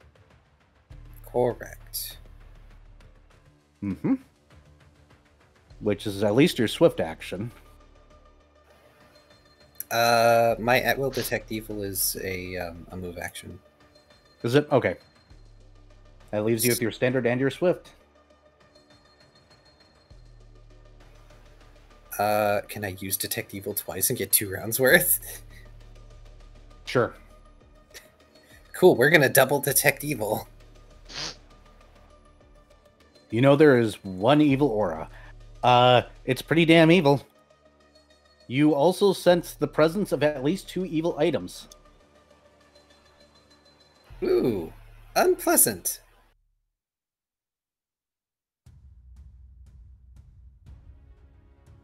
And I guess I will cast resistance on myself for +1 to my saves, just in case. Understood. All right. A paint. You're in the darkness.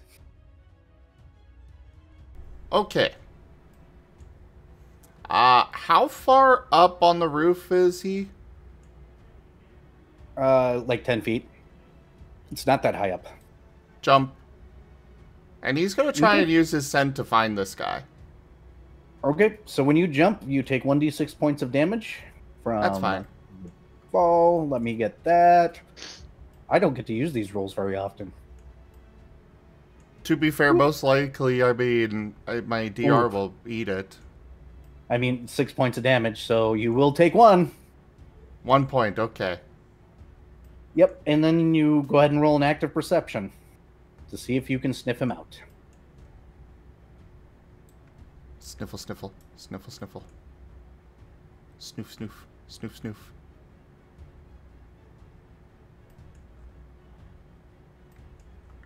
He is actively bleeding too, which is kind of neat. Yep, and scent gives you a +5 to track somebody, so...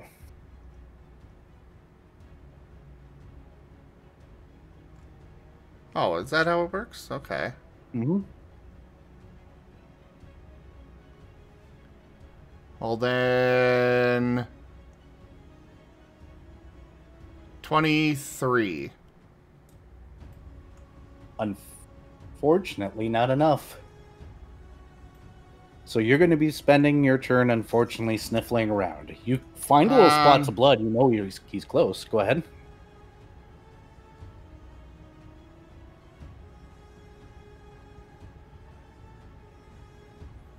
Fudge it.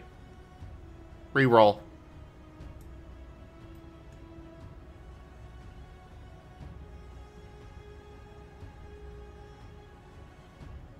$28.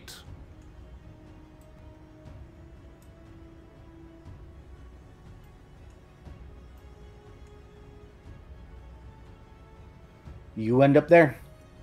You can determine which square he is in. You may bark at him. Bark, bark. Ruff! And even though he's in the darkness, he's doing the pointer thing. Actually, can he just pivot to like right here where he's outside the darkness? He can, yes. He is doing the doggo pointer thing. And going to try and let's see, that's probably all of my actions except for the bonus, right? I'm going to be using up all your actions on this one. Oh, okay. Unfortunately. Fair enough. Well, that's it for his turn. Move, and then search, so yes. Which leaves it at his turn. He will take his 1 point of damage. And, you know, you're a pain in the butt. And he was going to play with some of the people here because, you know, it's a fun time. But if you're going to just sniff him out, you're a problem. And you're going to make those weird noises at him. So what I need you to do is I need you to roll a will save.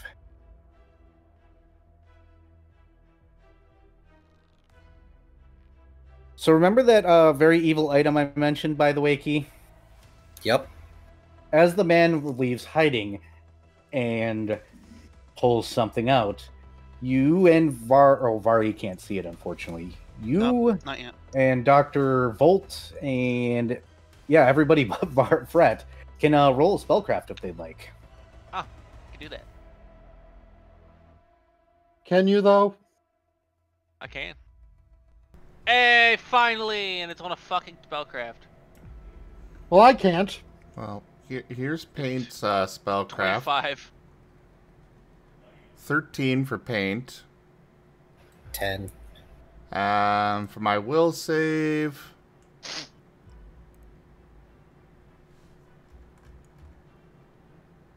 $14. Both Wait. of those will act. Or hold up. Anybody else want to roll their things? I rolled a 25 on my spellcraft. Oh, you're gonna get it, Dr. Volt. I sure am being the... I forgot how much of an artificer I am. That's still a 21. Cool. So Wait, everybody. no, but 22, because I guidanced myself. Nice. So everybody, but unfortunately, Key will get this. Finger of Death. That is. This is Finger of Death. Hold on. Paint has spell resistance. Oh, this is applicable. By the way, this is a modified one. I know somebody's going to shout, "Oh, Finger of Death, it's a fortitude save." By the way, we're on a different world. I get to screw around like this. Yeah. It's definitely going to pass your spell resistance, I'm sure. What's your spell resistance? Looking that up, I apparently did not make notes of how it changed, because it changes based on my level. And the website is... Oh god, everything is being super slow right now. What's the artifact? Is it just like a finger? Yes, it looks like a bloody severed finger. That's horrible. We've been playing too much Elden Ring. No, this wasn't... Well, I didn't think of that until now. Let's see. And that's why you can kill people when you use fingers in Elden. You're actively casting Finger of Death. And then you go and kill them.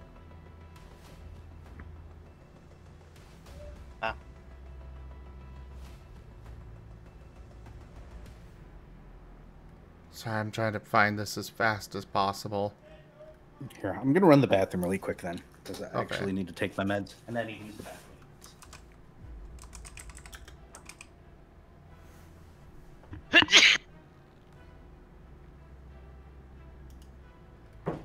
I'm fucking tired of this sneezing. That's the point I'm at.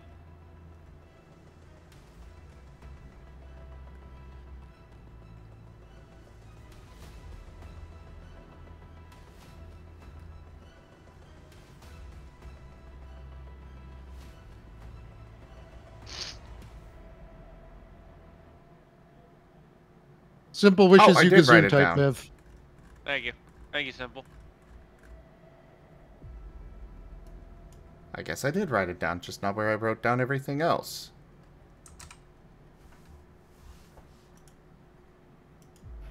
So the spell resistance is a 15 right now.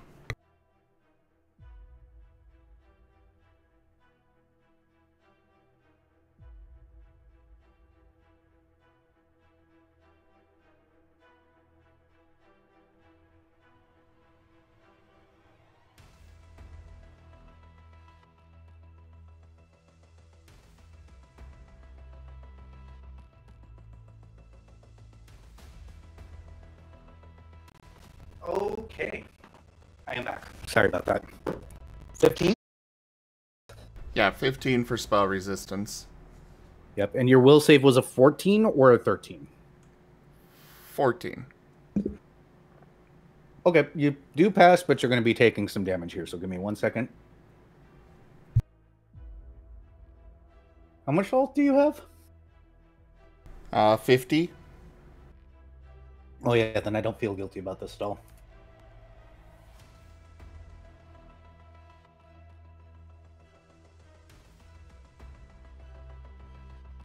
His AC he is rolled garbage, but he's got DR and he's got spell resistance and a very large health pool. That's fine. You still take 15 points of damage, as he pokes you with what looks like a severed finger.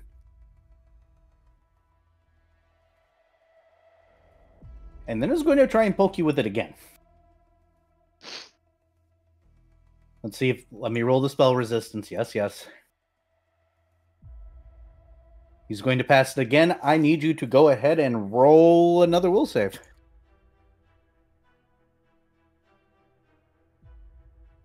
Trying real hard to kill the doggo. Yes. Oh. 11. Oh no. Are you sure?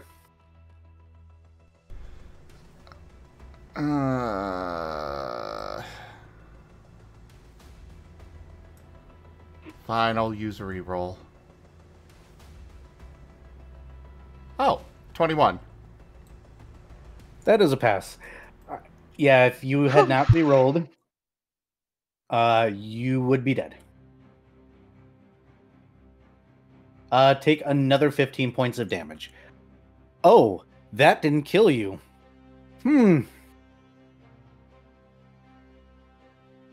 Yeah, I'm assuming that 50 points of damage would not have been fun to eat right then and there. Not really? I misread. It's not insta-death. It is 50 points of damage, though. Because caster level 5. Oh, you didn't die. This is a problem. Does he have a good swift action, actually?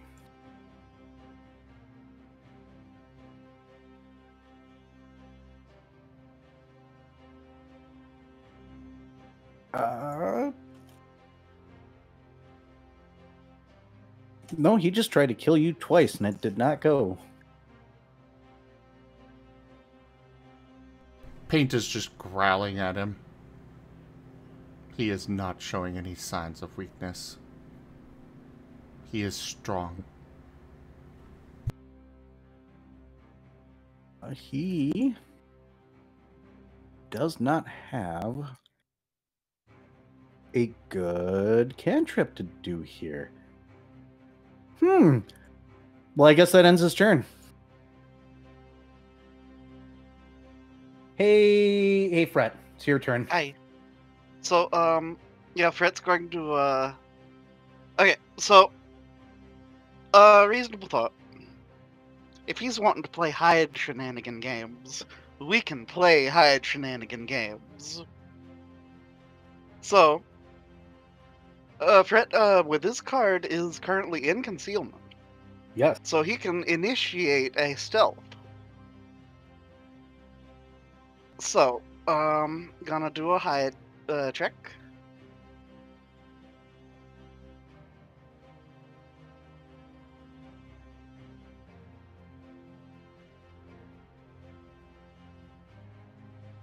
Okay, so that is a very good hide. That is a 27 to hide.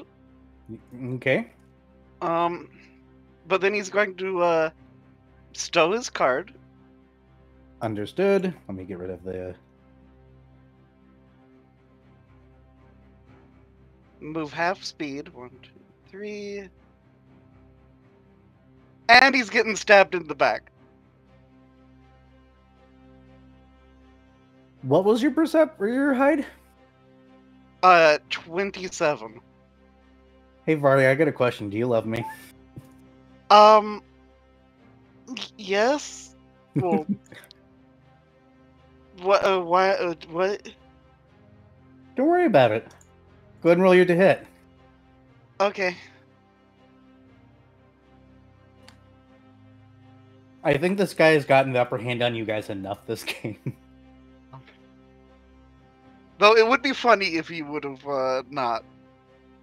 Oh, that's a crit. Roll to confirm.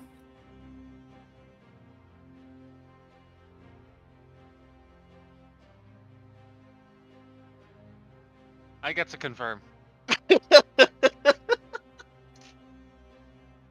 Yeah, that's a 28 to confirm. What's your minimum damage? technically my minimum damage is 2 because I only I don't have, or rather, sorry, 3 because it's a +1. So because yeah, I don't have a strength modifier and I don't have the Unchained Rogue weapon finesse. So I am just doing flat dice damage. I've got a D10 and a D6. Oh, you got to pick up Bushido Expert or something like that? It's a feat that basically does that for katanas. And oh no, you're talking about Daisho expertise. It doesn't actually provide that. It just increases my damage dice. I'm sorry to... Go ahead.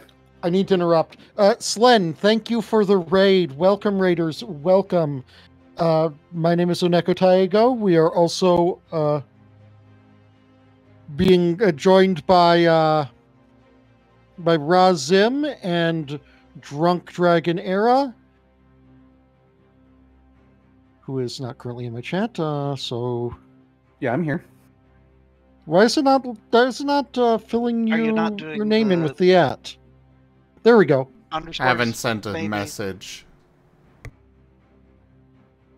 We are joined by Drunk Dragon Era and Razim today on our stream of Dungeons and Dragons and Fire Embleming and other stuff. And welcome, Raiders. Welcome. I hope you enjoy your time here. How was your stream, Slen? Sorry for the interruption. Nope, it's fine. Go ahead and roll your crit damage, Varien. Okay. One of these and one of these. I'm going to have to dig, because I know there's a feat that allows you to add your dex to those particular 2 weapons to both attack and damage. I just have to find the feat. That is 11 points of damage times 2, so that would be 22 points of damage. Is that including sneak attack? Yeah, that is with sneak attack, because I only have a d6 of sneak attack.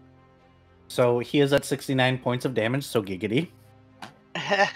And how do you want to do this, Furry?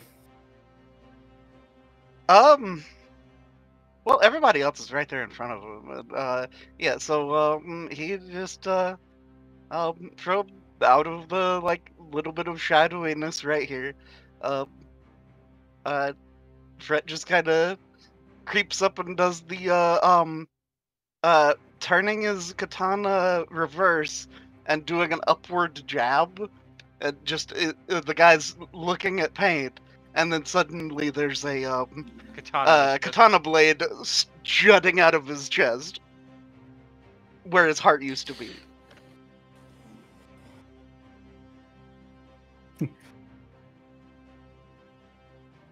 And the man is going to fall over.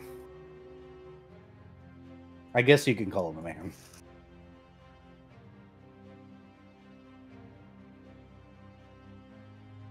This combat is open, so what do you guys want to do? Paint's giving him another zap to make sure he's dead. Instead, you restart his heart? No, I'm kidding. So, I mean, obviously, we loot the body. Yep. Dr. Volt will take time to examine the finger. Oh, but make sure there's a proper way to not get killed while picking it up. Yep. Yeah. Fred though is going to be sending the man's soul to a friend of his. So you're gonna ceremonially do a ceremony right here in front of your friends, huh? Exactly. Okay, we'll get to that. Anybody else want to announce actions? Well, Last is going to hop off the roof. Mm-hmm. You know, like trying to be a cool guy and start walking over. I'm having a panic attack, jumps off roof, walks over casually.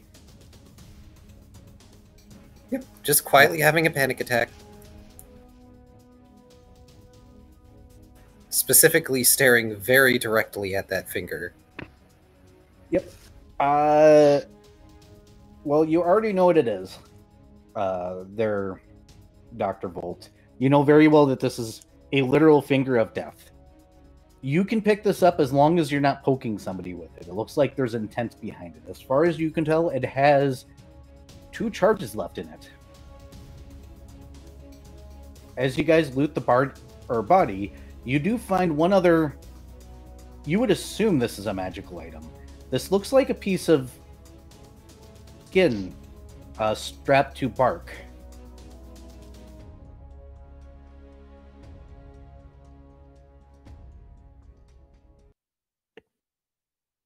So, Era, I have a question about the semantics of various things in our travels. Mm-hmm. Obviously, we cannot bring things back with us.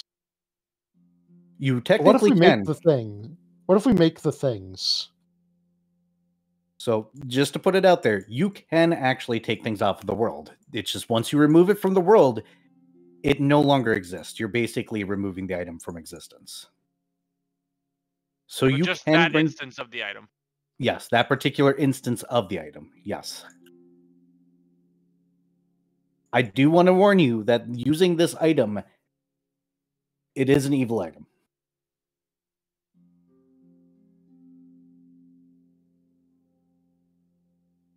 Well, you see, that is less the issue Mm-hmm. because, like I asked about things we make, Yes. Artificer has a nice little ability where he can take partially gonna charged magic items and be like, this has some good components. Yeah, if you'd like. So any of these we don't need. Dr. Volt can break down into components for future crafting of magical items.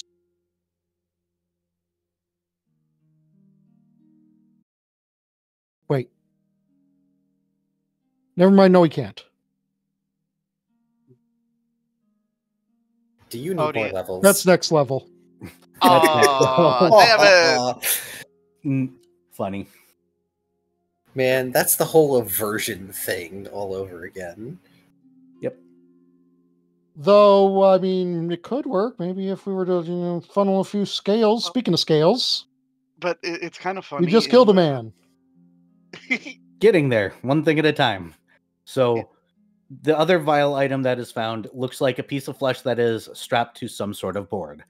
Elsewise, since you guys are looting this body, let me grab the rest of his items. He has his cloak. He has 2 daggers, a short sword, a hand crossbow.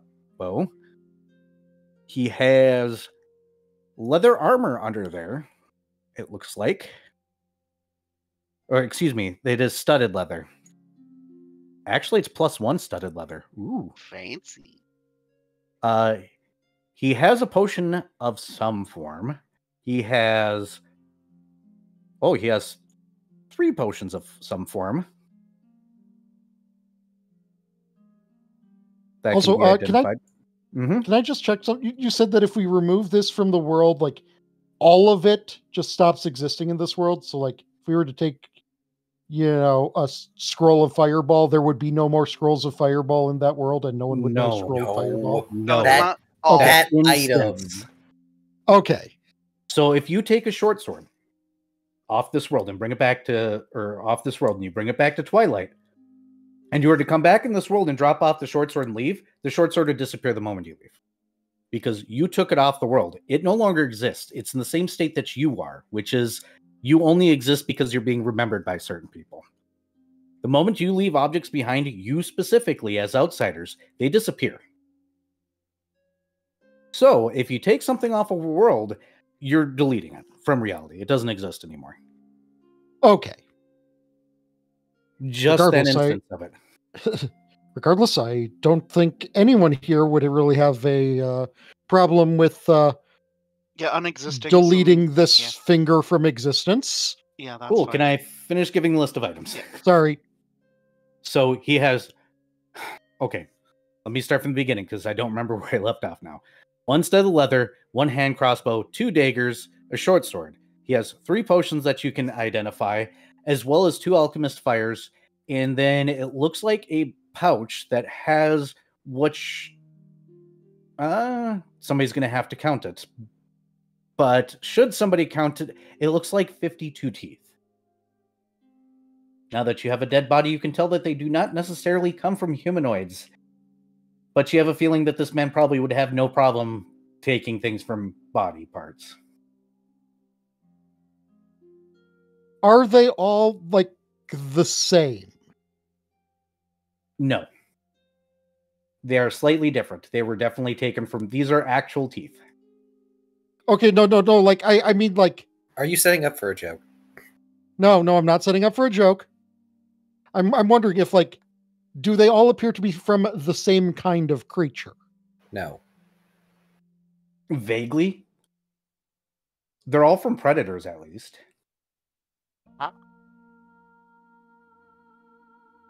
Oh, Looks random... over at Shoal. Oh no. You can try. I can't guarantee that you'll survive the experience. Alright, so was everything listed, or... Yes, that was everything now. Also, important note, Fret still appears to be somewhat on fire. As he, is ritualistically doing something. You do realize you're taking a point of fire per round, right? Yeah, I just subtracted another, point. Good thing I have create water. Yeah, I was going to say, I have an option that can help you out of this, but I think letting the fire run its course might be safer. Rude. Yeah, just Last finally notices this and dunks Fret with some water. Fret, do you want to describe how you're going to ritualistically send the soul off? What's your process? How have you decided to go about doing this? I don't know, what,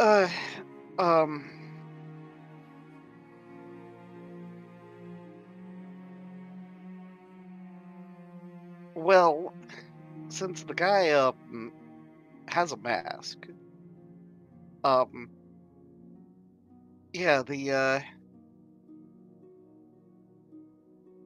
okay, let's see, well, he's already been, stabbed through the heart, and, yeah, Fret will, subsequently, line up his katana and,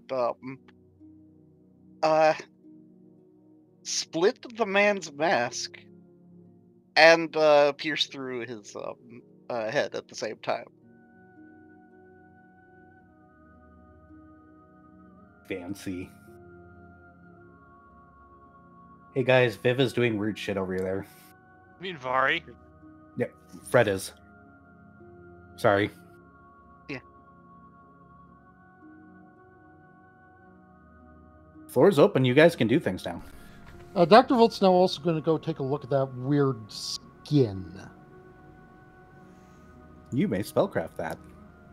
Paint He's also doesn't... going to use his thing. What is Paint doing? Paint doesn't really understand what the significance of what Fret's doing.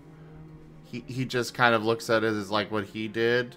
And he is just going to be limping back towards the camp. Kind of, you know, well, I guess probably this way, but either way. He's curling up over here. He's hurting. He took a lot of damage. Aww. He'll let them deal with everything.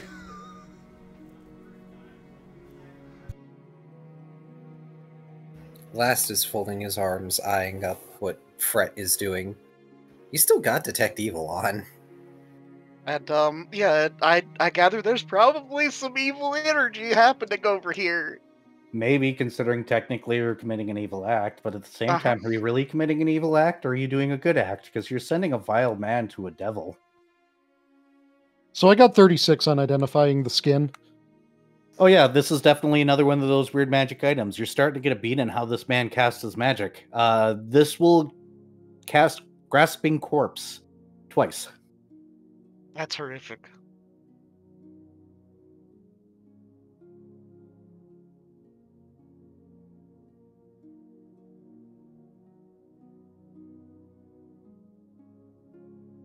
Man, mages in this world are vile, huh? Yeah. Well, you said he has 3 potions of various sorts? Yep, you may identify those. I'm not using my special flame for this. So 26. Fucking 24. You said it could cast And Grasping 31. Yep. Grasping Grasping Corpse Corpse. twice. Twice. Okay, thank you. Yep. The first potion's a potion of cure moderate wounds, and then he's got 2 potions of invisibility. Something about their make makes you go, they're probably made, or this may be made with icky things, though.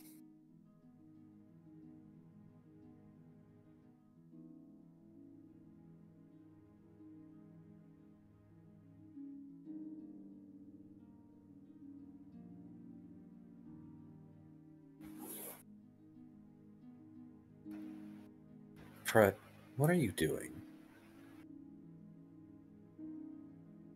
Once Fred finishes up and kind of just gently closes the man's eyes,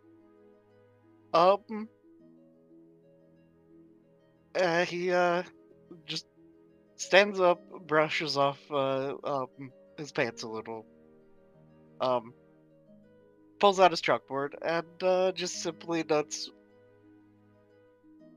sending him where he needs to go.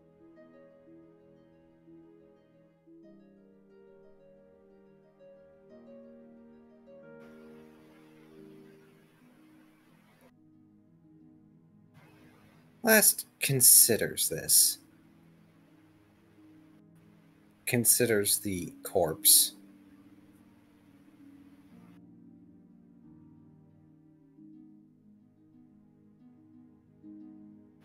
Not like I can say terribly much on the matter. So long as it is a fitting subject every time, I won't have any problem with it. Fred nods. You will, however, likely find this distasteful. And Dr. Volt starts searching this guy's victim for money. Smart move. As 400 la- scales each, Yeah. by the way. Yay. 400? Yep. Woo. Sorry. I was about to say, as Last turns around so he doesn't have to watch you defile a corpse. I mean, okay, point of note, we've already done that. Just this is a less deserving corpse. Maybe. Actually, we don't know. Remember, if they died, they deserved it. Also, everyone in this world is kind of dicks. You're talking about a paladin who hates being on this world. Almost as much as he hated being on the world made of candy. You find a brass key, a writ, another 30 teeth, and what seems to be some sort of stall number. Spell number? Stall. S-T-A-L-L. Oh! Yeah. Maybe this guy was a merchant. That brass key could be to his lockbox at his stall at the fair festival.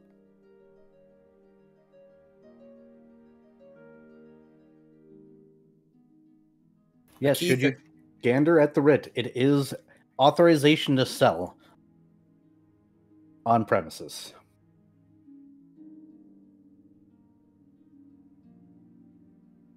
Go ahead, Key. Nope, I was just gonna clarify what he had. A key, 30 teeth, a stall number, and a writ of authorization. Mm-hmm.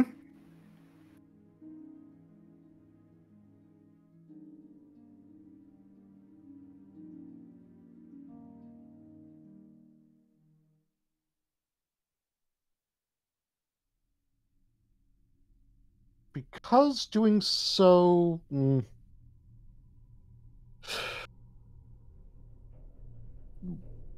is...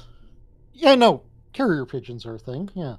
So Dr. Volt's going to go up to the birds and use his device again and train them to go and get if they can, go and get the box that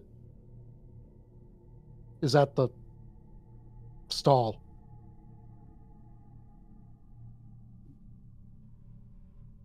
Okay, do you need to roll a handle animal or anything like that? Nope, it's just unless these are spell-resistant birds, this is just a thing that happens. Okay. The birds leave, and we'll touch on that later. In the meantime, Uh, it's... Go ahead.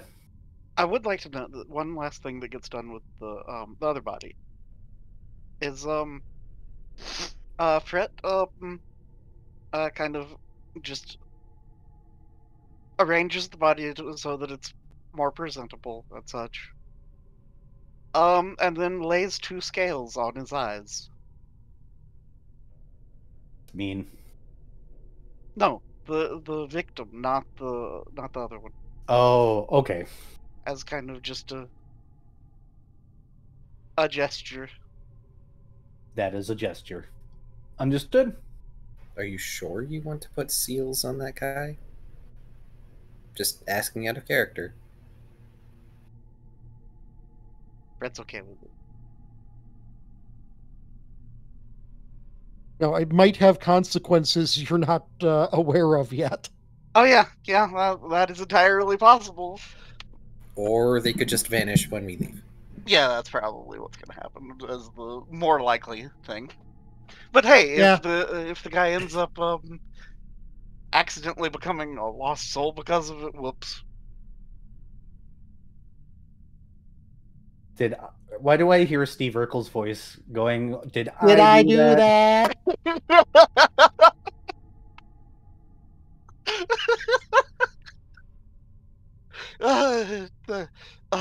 That's... Yeah. It's weird. Now I hear Steve Urkel's voice saying, "Chili dogs!" So, as you guys finish up with this scene, the night is settling in, and there is a large bell sound from inside of the city, somewhere echoing, signaling nighttime. The darkness creeps in rather quick on this particular planet, almost to the point where you're pretty sure you can almost see the darkness coming of night. It's going to be a cold night here. And you can already start to feel the off sensation of nighttime. I'm assuming you guys are going to clamber inside? Mm-hmm. Yep, Last crept his way in, and he's going to try and tend to Paint's wounds. Paint is currently AFK, so any healing you do, make sure to notate it on the side.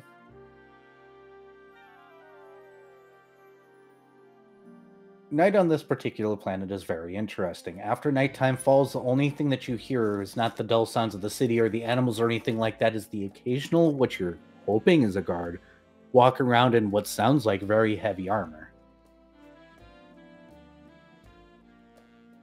Other than that, the awkward silence of a city that is completely not in the streets sounds kind of off.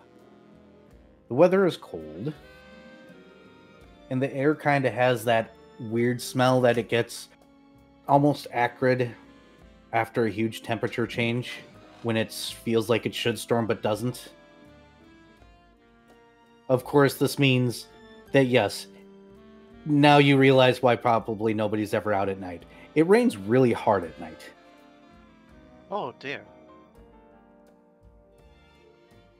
A downpour.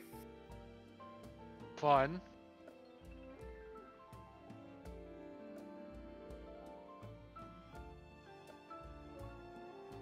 So Fred's going to contribute to healing up people. So yeah.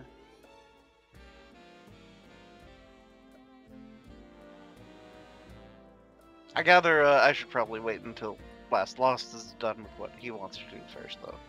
Maybe. Well, I know how much damage he has taken, so yeah, Last Lost, how much healing are you planning on applying? Let's see. Because I think Paint's the only one that got hurt here. Aside from Fred being set on fire. Yeah. I do 2d6 every time I use lay on hands. And I get lay on hands every day. So screw it. I'll use all 4 lay on hands tonight.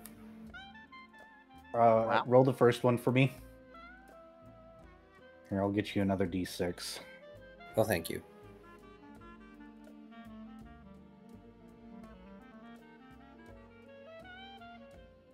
Nine. Roll again.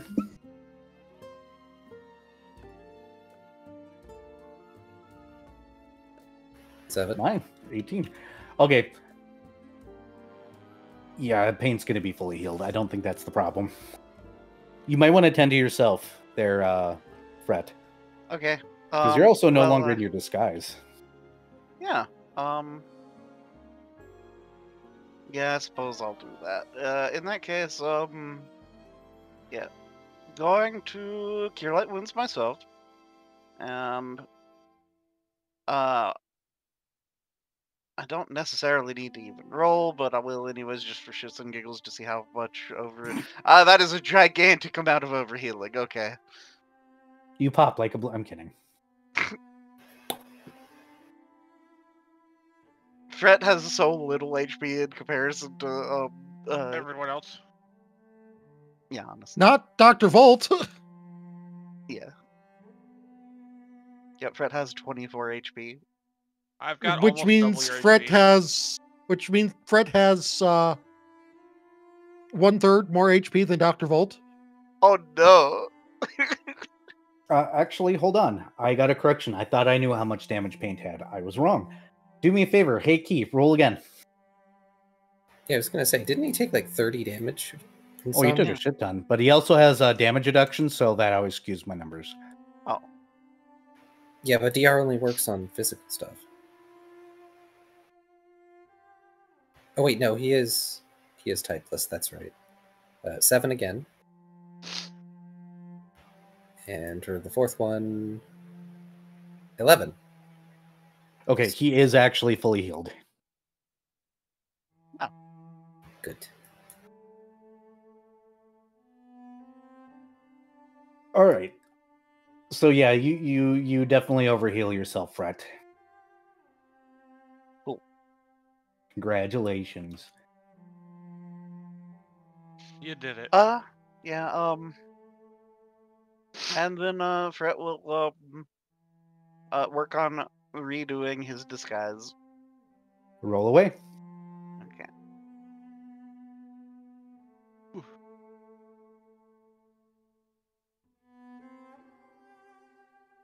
Yeah, well, that's actually better than my original disguise.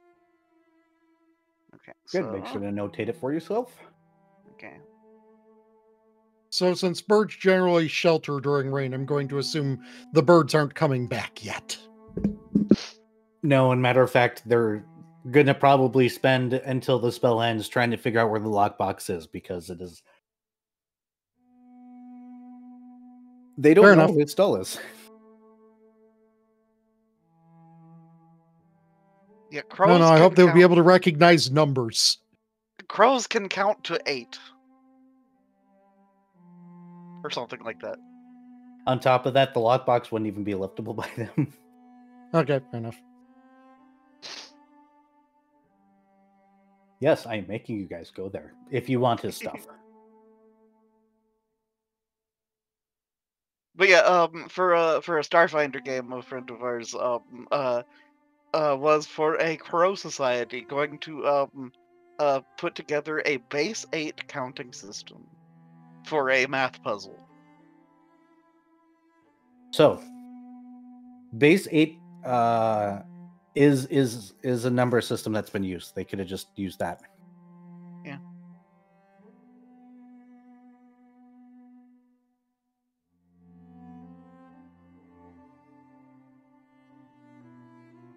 But you guys are sitting there. You have, because the dice were nice to Vari, squinting.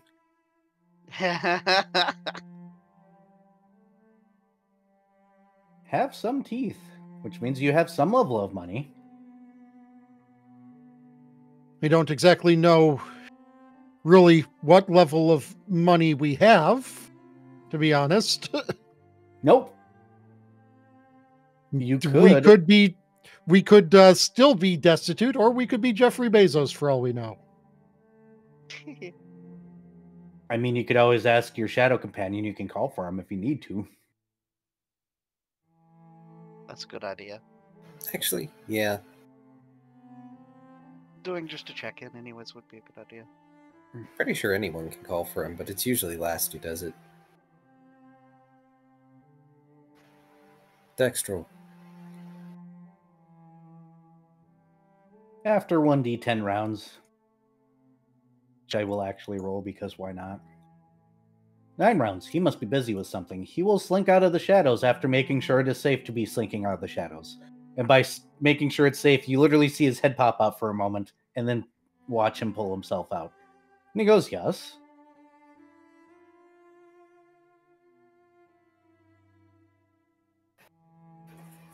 Can you tell us if, well, this is enough for anything? He gestures to the pile of dead person loot. Well, I wouldn't show anybody the magical items, that's for sure. Unfortunately, magic is a privilege here. One that you don't just have. So, congratulations. You have found one of the very few things that this society actually counts as a criminal. How lucky. I more so meant the teeth. Oh, those. He'll kind of rifle through them. Let's see. Well, this would be considered... What's a good way of saying this? He pulls out 2 teeth. As far as I'm aware, this will get you a meal. Not a good meal. He'll scoot out 4 teeth. This will probably be a decent meal. And then he'll push aside about 20 and goes, I think that's about as much as a room if I'm understanding their system quite well. So you at least have a couple of nights here. Well, it's something. And we don't know when this process is going to take place.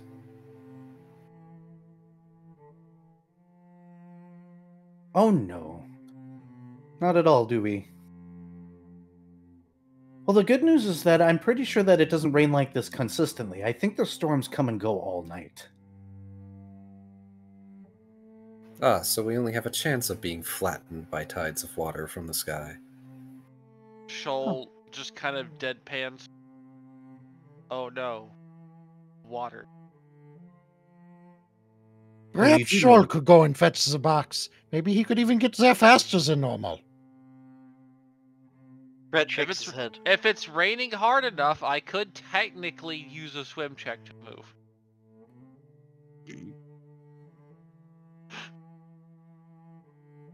Well, I can tell you that the only individuals that tend to be out on the streets are the guards, and they try to make their rounds between the rains. Though you did have a building you had to watch at night, don't you? Yep. Yes. Permanently locked door, no windows. There will be smoke coming from its chimney. It will turn white when they finally have their victim. And then 2 days later, the lost soul will appear. Well, cryptic. Did you have other questions for me today? Not as yet. Thank you. There would be a good place to hide some bodies. I don't know that it matters, Volt. My suggestion? Just drag them into an alley. That seems what individuals do.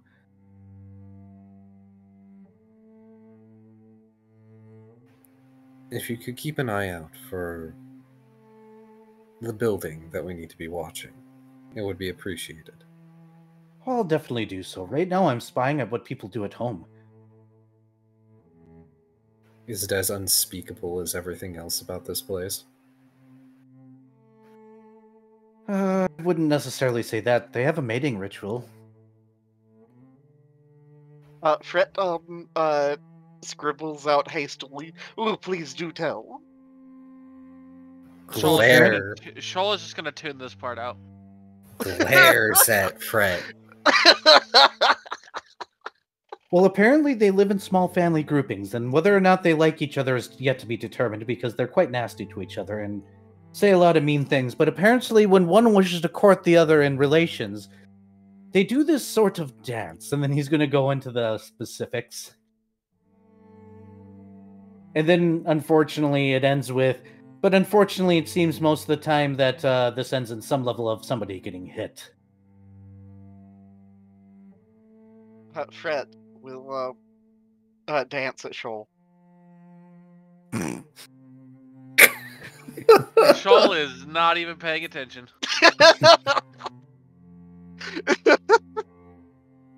Actually, wait, hold on. I've got important thing. I do have points in perform dance. Give me a moment. Oh, jeez. When the throwaway joke gets taken by a player's character a little too seriously, and then they replicate the action. That's Varien for Sorry you. about that. I'm back, everybody. Welcome Welcome back. back. That is a 23 perform dance. Shoal, he's doing some sort of really weird-ass dance. He's Shoal doing is- it well, whatever it is. Shoal is deliberately failing his perception check. I just imagine Shoal just slowly turning away to keep his back at Fred the whole time.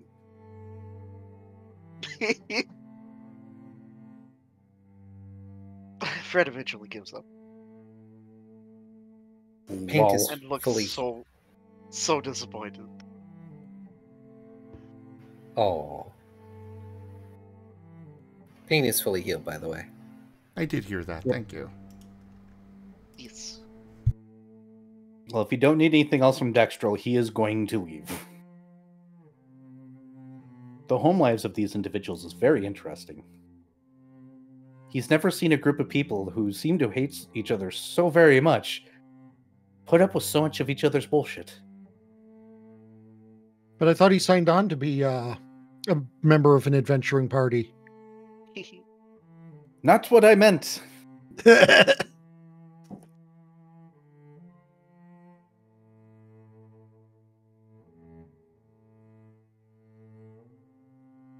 We have But about yes. 80 Right. teeth, right? Mm-hmm.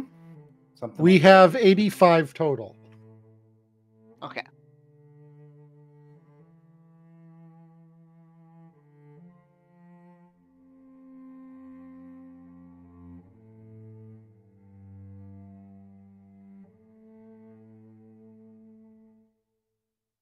So, anything you guys want to do?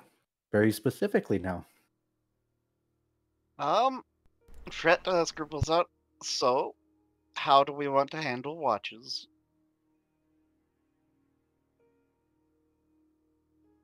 Watches? I thought this is a perfectly safe neighborhood. Fred eye rolls.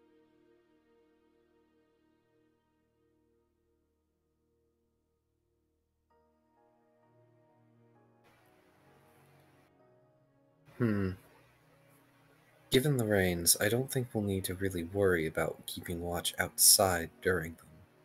So in between them, we can have somebody keeping watch outside. And when it rains, they can come back inside.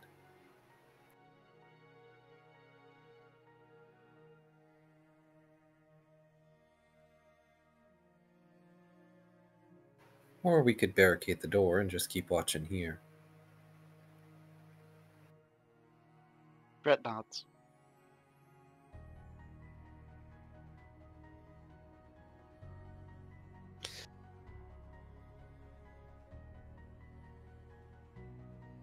If there are no objections at the moment, I will keep hold of the fellow's magical items until I can figure out a way in order to turn them into something less reprehensible. Fred scribbles out. Well, if you can't find out a way, I'll send them to a friend.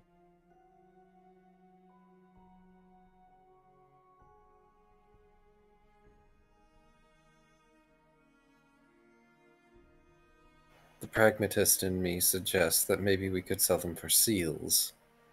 The realist in me knows that is morally reprehensible in the extreme. Actually, the pragmatist in me is thinking that perhaps, at least for the time being, Fret should be the one to hold on to them, as the one of us most likely to be able to conceal them. Brett nods emphatically and finger points at Dr. Volt.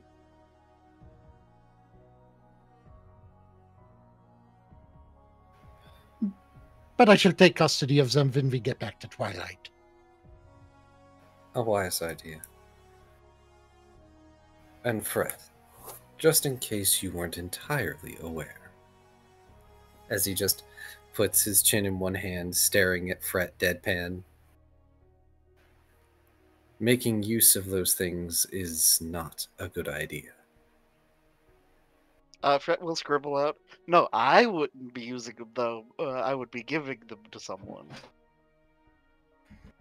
Giving them to someone is also a bad idea. Fret frowns. Hey, now he's got to produce for his sugar daddy. He already did.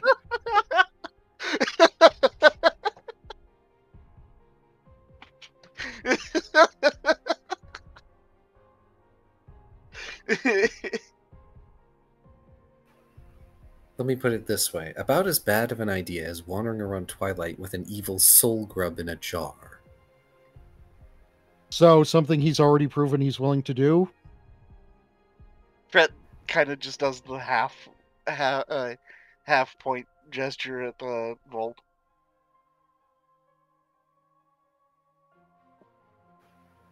Your point is taken. That doesn't mean it wasn't a bad idea.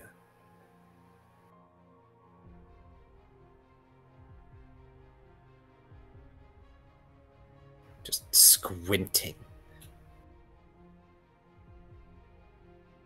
I'm going to take first watch.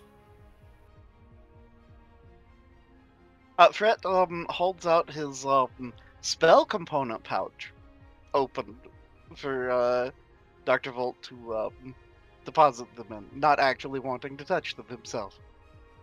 Okay, Dr. Volt shall do so. Okay, they are put in a pouch.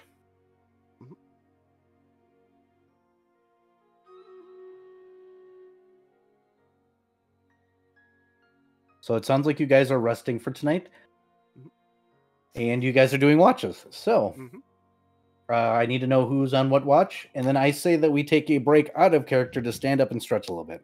And also allow me to go and get a drink. That does sound like a good idea. Fret second watch, potentially? Dr. Volt will take third. This is Okay. the dankest dungeon.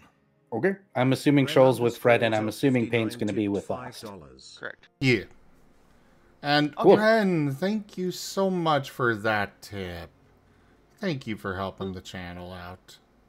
Helping me out. Thank you. Do you have a goal today? Not for the game, no. I It's already just have a goal idea. generic rent assistance. Aw.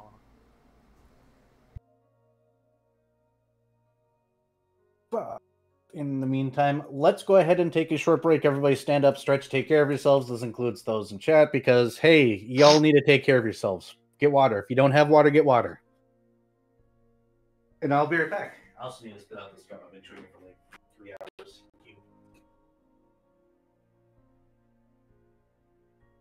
Alright, I will be right back. Same.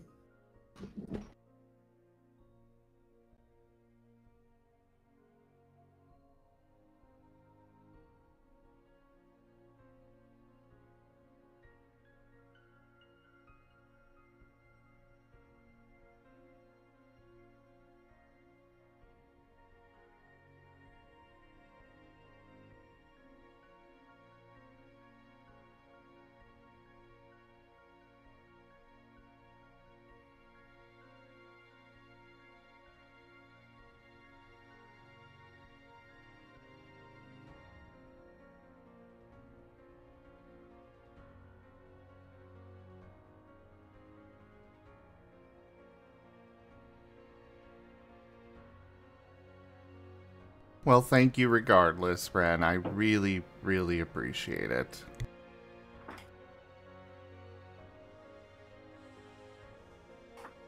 Alright, there we go.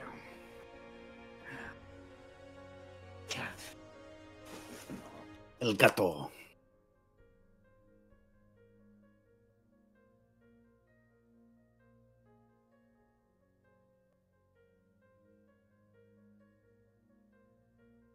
Yeah, unfortunately, Brain had no ideas today.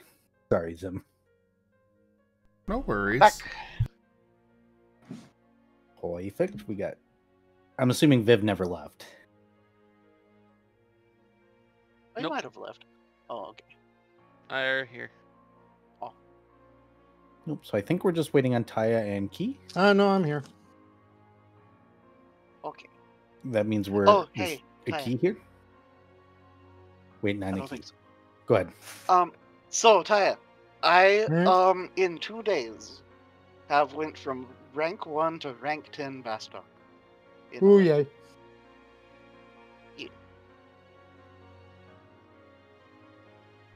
So I am 2/3 of the way done with my Aketon, or however you pronounce it, Aketon, something like that. Your T-shirt. I'm gonna dat swap that back to the white Juno and Aketon thing though, because it looks good. I'm assuming this is Final Fantasy 11 on their Yes. things. Okay.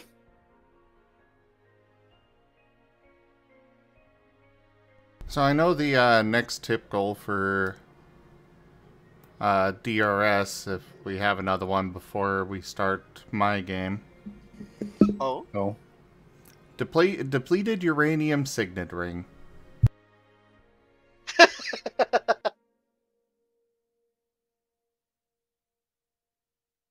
I've Okay. I've told this story before on my stream, but basically, years ago when I was running a campaign, the group it was 3.5, so you know, not easy healing and 3.55. stuff. And the group was resting for the night, and I decided to give them a little fox that came and helped them get healed. Well, one of them woke up to the fox on their chest and them being healed, though they didn't realize it yet. But they took their signet ring off and threw it at the person on watch. They rolled a 20. So it smacked the person in the head to do it a bit of damage. Got their attention, they threw it back, another 20. And what proceeded was a series of the entire party throwing this signet ring and rolling either nat 20s or nat 1s and proceeding to knock all of themselves unconscious. Wow. So we decided it was made of depleted uranium. Just fucking tank buster around. I'm But back. did it create mean- the screaming depleted uranium signet ring dimension? So Raijin is right. So the fox did its healing by peeing on them. Okay, I'm gonna move on with life now. No. It was my punishment to them for the freaking getting in that situation in the first place. Oh, All were right. they all like critically wounded? Yeah, they did not work as a team and such, as kind of evidenced by them throwing this ring at each other and killing each other. Okay. So, Onwards. starting with paint and last. One of you two needs to roll doom dice for me. Either one of you can What? roll percentile. Oh, percentile. I got it. Yes, doom dice, percentile. Dice that foretell your doom, obviously.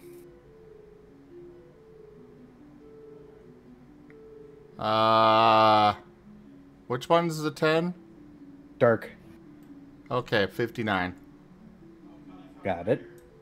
Not quite a giggity. All right, then I believe next was Shoal and Fret, correct? Mm-hmm. One of the two of you roll your doom dice. Viv, you do it this time. I got to roll one earlier. Oh boy. Okay.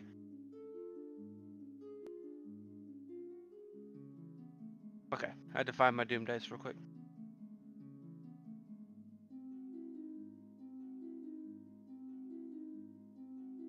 Nine. 9? 9. 9 is no. Got it. Understood. Understood, dice. That's kind of how my dice have been. This has been a theme, though, over the last two rolls. 9 and 9. Right. Hey, Taya. Rolling the dice. 19. 59, 9, 19. Ah. J-Dice. 9, 9, 9. The dice is saying no in German. Yes, a lot. Also, Shoal gets danced at some point during watch. The question is how much is the knight getting? Is it smashing on the table while it's doing this? Well, it is storming. Taya, this way to your corner, please. Your corner is ready. Shoal, you're getting danced at again. Are you going to do the thing where you intentionally ignore it again? Yes. Damn. Because now it's a running joke. Damn.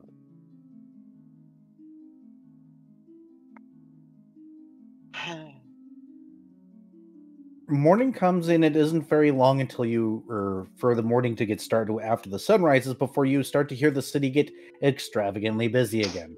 Even though you're in that part of the town where usually people are drinking and stuff, you can already hear people showing up even here. Gross.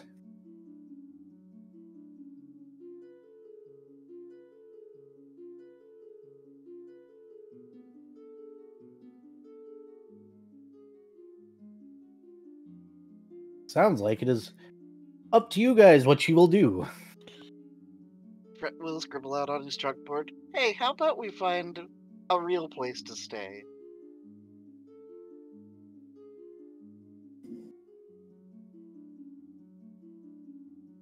Paint is sending a image of a skinny innkeeper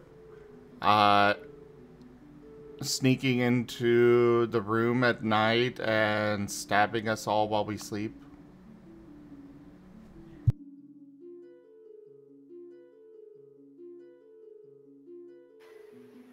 Fret will draw out the current area they're in, and then a stick figure with a knife standing over the tent.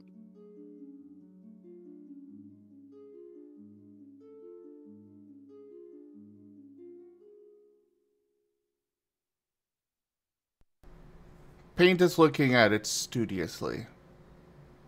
Nods.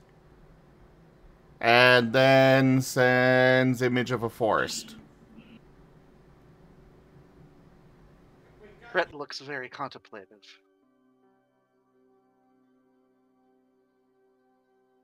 Fret wipes away about half of his drawing. And writes out, "We do have a job to do, though. Good idea, otherwise."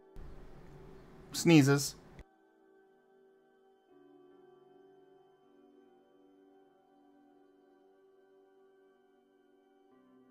Riveting as these suggestions are, Last is going to pull out the map that we currently have. As I recall, we did not make it to the point that Fret had pointed out, right? Not that I recall, no. Well, not the one for the actual mission. This is the side quest of playing with murderers. Yeah, this was his little thing of I'm going to kill a serial killer. Ah, I see. He was making a sacrifice to his sugar daddy. Oh, which Also, it was a actually- way for us to make money. Yeah. So. Yeah. On a related note, when Fred goes to sleep, anything? Oh, not tonight. Okay. Whispers doesn't want to come here. That is absolutely fair. This place sucks. Whispers looked over and went, "Oh, look, I've got a present from..." Oh. Gross. Do I even want this? Oh, let's see. The gods are that. Oh, look, they have to murder each other for magic. Nah, I think I'm good. He just kind of goes, "This place is lame." This isn't like, torturing a soul that obviously comes from a good... No, this planet sucks. I'm just gonna leave. Alright. Well, we do know, thanks to the map, where the games are, where the public executions are, etc. This is a good study piece. You could figure out where a lot of people generally don't go.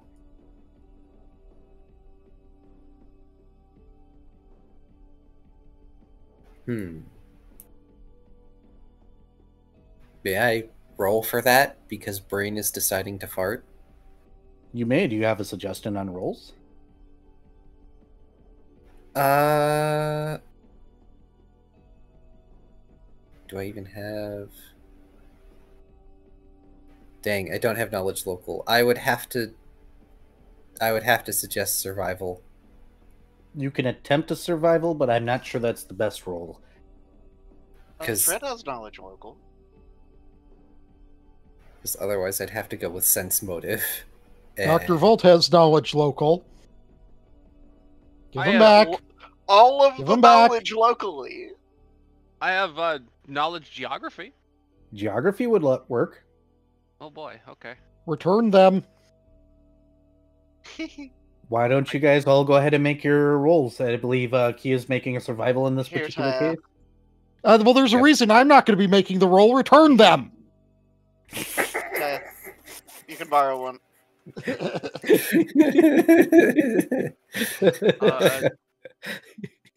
18.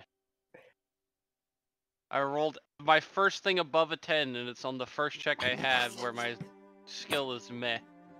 Viv, your dice are just as bad as my dice today, just so you know. How many 3s have you rolled? Knowledge Several. local 24. Well, like here's one. Dr. Volt is getting a total of let's see here, 16 on this knowledge check. Understood. Paint is Knowledge helping. local 24. I least only it- managed 2 higher than you. Paint is helping who? Last was survival, 14. It's more like I'm helping you because I got a 7. Okay, fair enough.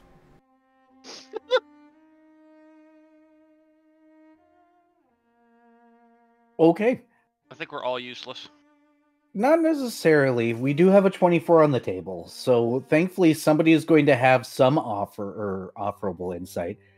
I mean, technically, Fret is from a particular world that's in the Industrial Revolution. So looking at the map, you notice that there is an area that you're pretty sure is probably just for shipments. Oh. You notice that the festival doesn't really go to certain places. Like, technically, you're not in the festival right now. But this particular area, based on the way that the roads are wider and everything, looks more like it's meant to be or have carriages moving in and out and shipments moving in and out than anything else. They're not the roads that people probably commonly travel on. It's worth a look. Alternatively, there are 2 other spots that might be possible, but it's kind of hard to determine what those areas are specifically.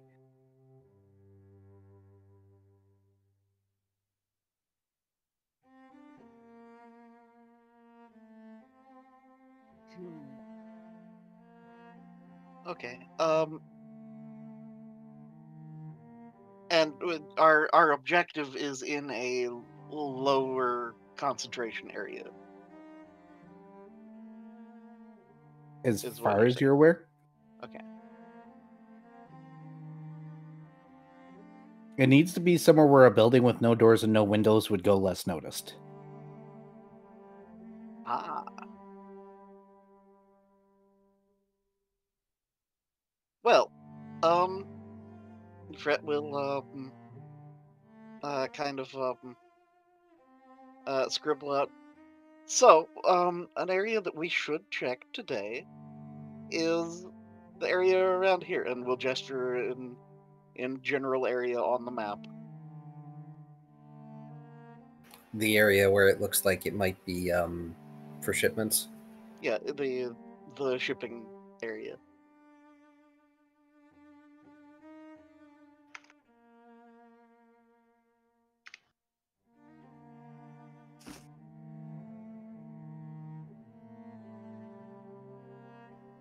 It's as good a lead as any.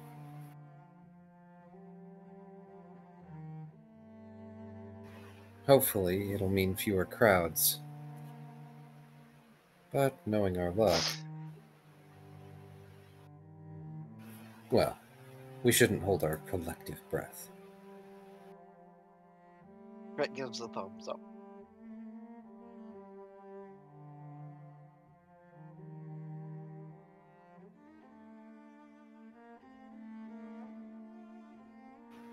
Lass is just going to make a mark on the map of where he knows we are as just like a reference point before helping pack up camp. Hey, Dr. Volt, you Yes. could probably mark where you think the stall is now. Excellent. And he will make that mark on said map.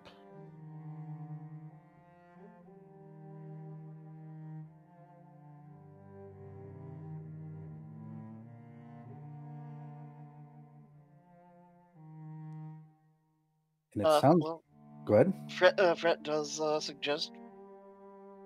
How about we swing by that stall and then make our way to the shipping area?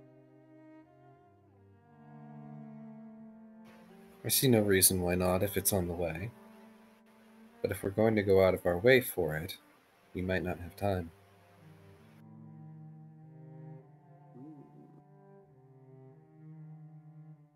How about some profession navigator to determine whether or not, or rather knowledge of geography, whichever you think would be the more appropriate. Navigation is your specialty. Go ahead and roll it. Okay.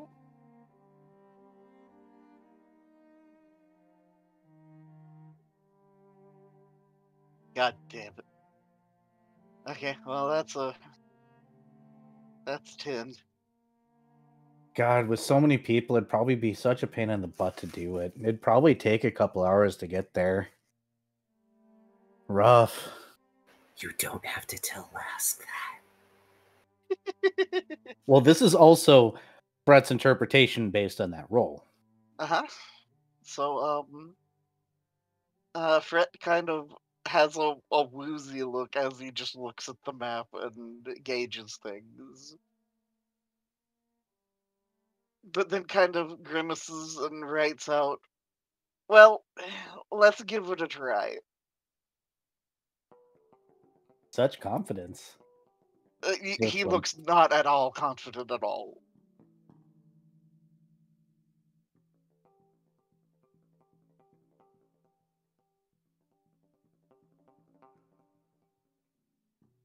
Actually, he probably looks very concerned.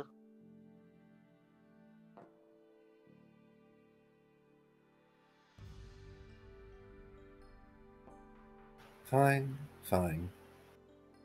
I get the feeling that white smoke and the smell of rosemary and dead bodies is something we could probably find.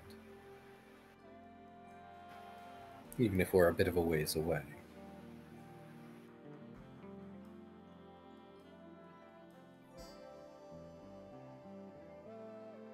And off you guys go. Into the lovely, overbusy city streets in your disguises. So, give me a second. I need to roll 3 things. I doubt that's high enough. That may be, and that's unlikely to be high enough. I've got a question. Is anybody's disguise check or disguise less than or at a or less than a 24?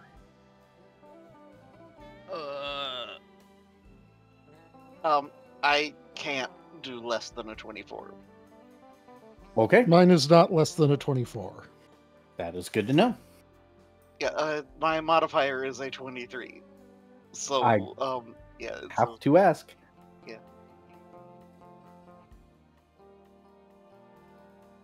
Well, the good news is it doesn't take several hours to make it to that particular stall. What it does take is a lot of shoving, because God, people suck. Getting through these crowds is something else. It is like being at a concert. If there was actually room between people at the concert, and they still do not get out of your way when you're walking in a straight Our line. community Oh, grows.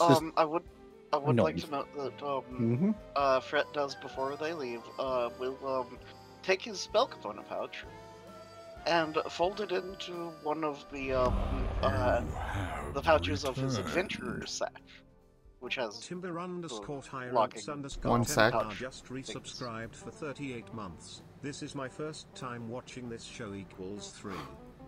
Timber, thank you very much for that resub and your 38 months of support. Thank you so much. Back up just a bit. Sorry. There was stuff going on over top of you. Fret's taking his spell component pouch, which has evil magic items in it, and is effectively double layering it into his adventurer's sash, which has the little latching pouch things. Perfect. Also, Fret is wearing a barbed vest. So Good to know when that he- you're not getting pickpocketed. Yeah, when he gets shoved, he gets some ouchies to other people. It's kind of the whole people just don't mind where the hell they're walking and just do not care if they run into you. Because obviously, if you run into them, it's your fault. Yeah.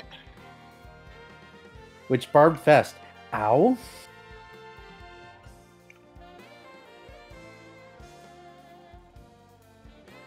And while I'm at it,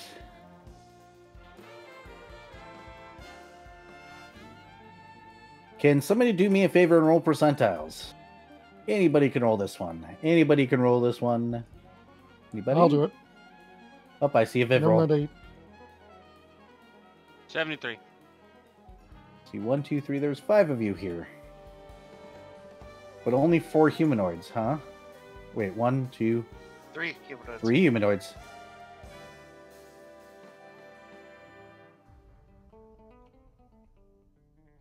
Roll perception check, Key.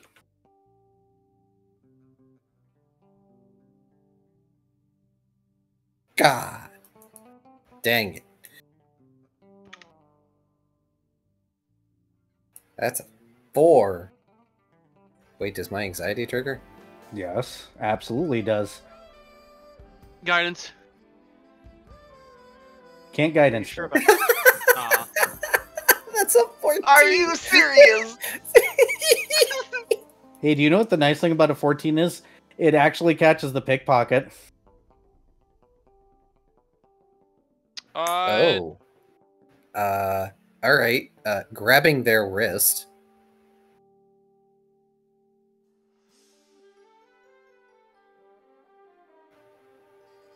Yeah, you grab their wrist. They're still trying to reach into your pouch for some reason. Can I help you? They give you the fakest smile you've ever seen in their life. And they don't say anything. They just go, "Good, you're keeping an eye out," and then they try to walk away.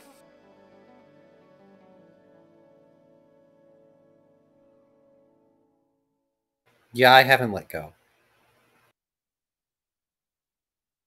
They tug a few times. I'm gonna ready an action. Paint's going up behind them and growling. I must look like easy prey to you. Sir, your pet's making a weird noise.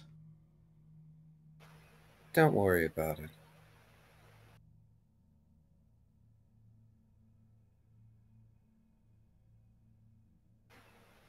So, how are you going to make me let go?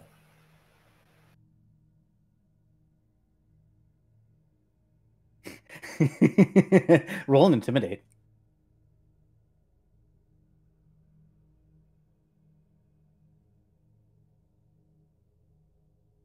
God, these stupid dice. Where's my intimidate?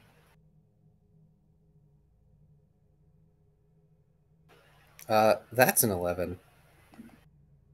He says, I could use the knife I got. Fret, well, could Fret roll to assist with the intimidate? You may. In that, there's the sound of a rusty katana squeaking out of its sheath. I could use this knife I got. Sees a katana. Oh. Meanwhile, my brain is just going, and this knife I found. Nice. God damn it. Okay, fucking, that is still a 13 to assist. I got this headcanon that you go to start to slowly draw the katana and it gets stuck on one of the rusted parts. He just goes, I could just use this knife here. I stabbed to the wrist, you know. Tends to make people let go. Do it. Do it. He's not saying this out loud, but Shoal's just like, do it. Do it. Do it. Give me a reason. Give me a fucking reason. I don't know. He stabs last, and it's just like, okay. Les just tilts his head slightly to the side and smiles. Or you can just give me 5 teeth and I forget you ever existed. Roll and intimidate again, please. Yes, Vari, you may. People may go ahead and roll to aid. I'm not rolling shit for intimidating. You can't make me. Oh, that's so much better. That's an 18. Okay, I'll assist, kind of just sidestepping into view. There you go. Okay, that's a 20 to assist. Paint, are you assisting at all? I know you're being a growly boy. I mean, I'm Yeah, I tempted was to try, checking but you know what? Fuck it. I got a whole 1 bonus, but, 19. I mean, that's a 14. It's even funnier when you hear the total and then look at what I actually rolled. The guy kind of looks around at everybody, rolls his eyes and goes, fine. And he'll very intentionally throw the teeth on the ground. Almost like a pestilent child. And then do that lean back thing where he's not really holding his own body weight anymore to make it hard to hold on to him. He goes, am I free to go now? Shoal scoops up the teeth. Les waits until the teeth are scooped up. And then he's going to, at the same time as letting go, press his other hand hard down on this guy's other shoulder so he goes to the dirt. Now you can go. Person I've never met before. Of course, he doesn't seem, or nobody seems to care about this violence going on in the middle of the street, but he does retort after he gets up and dusts himself off and goes, by the way, no, you look like a sucker, and starts to walk away.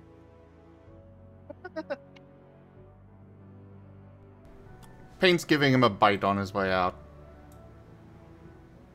Oh, shit.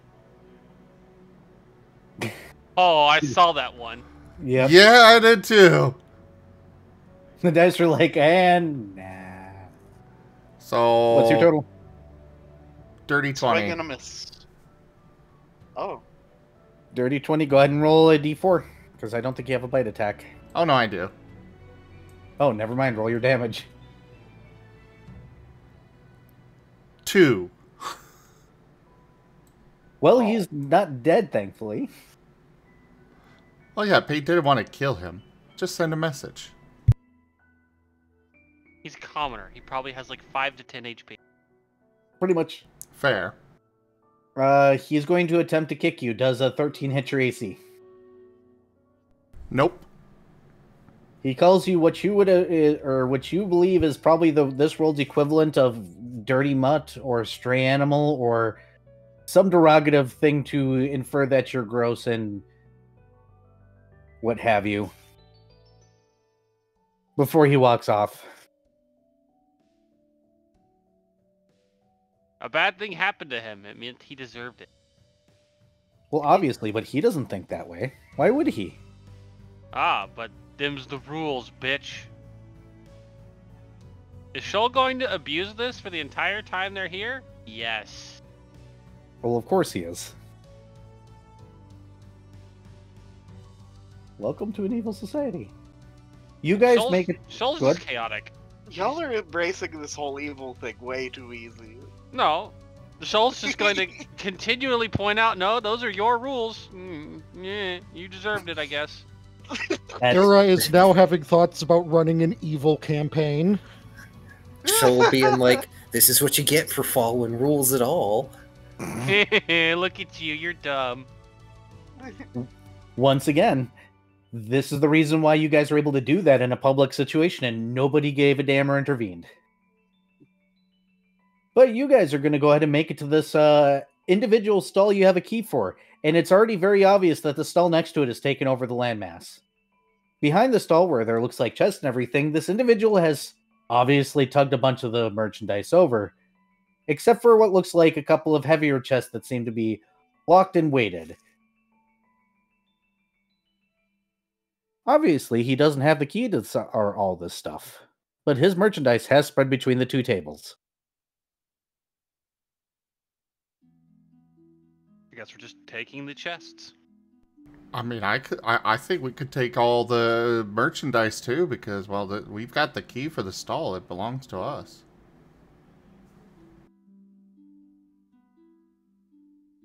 You guys are slightly concerning me how quickly you're adjusting to the evil.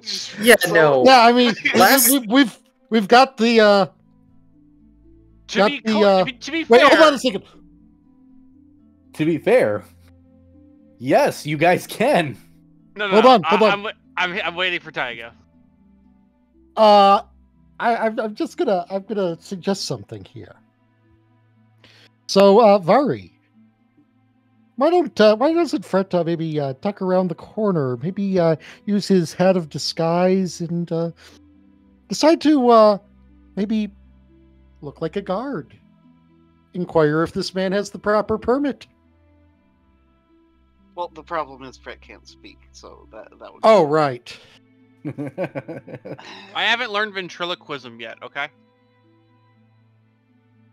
You know who would make a good guard, but is very bad at lying.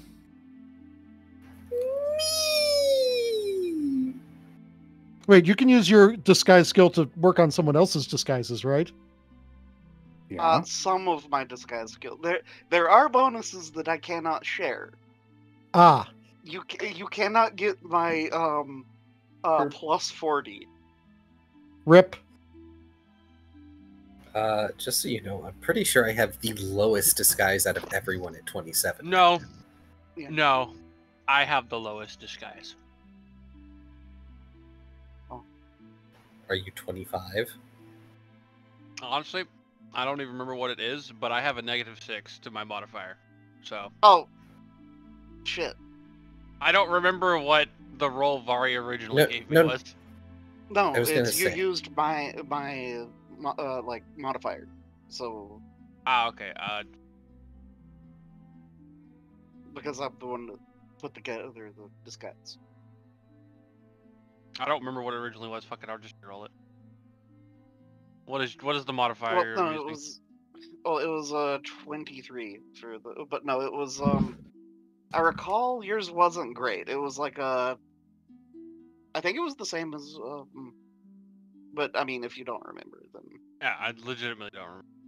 I'll just... Yep, make sure to write it down. Hey, Zim, remember earlier when you said that there was a bonus in your reflex save? Was that your disguise, by the way? What? I don't know. Where'd you guys note your disguise? Oh, the results of the disguise? No, that was 37 Okay. that I've got for that. Okay, good. Viv, go ahead and re-roll it, but make sure to write it down this time. I did. I'm waiting on Var to tell me what number I've used. Oh, It's plus 23. 37. Jeez. 37 disguise. At the moment. Yes. Okay. Yeah, if you make Shoal try to disguise himself, it is an basically an immediate failure. Yeah. But Fret will scribble out. Hey, we could offer this shopkeep a way to make a few quick teeth.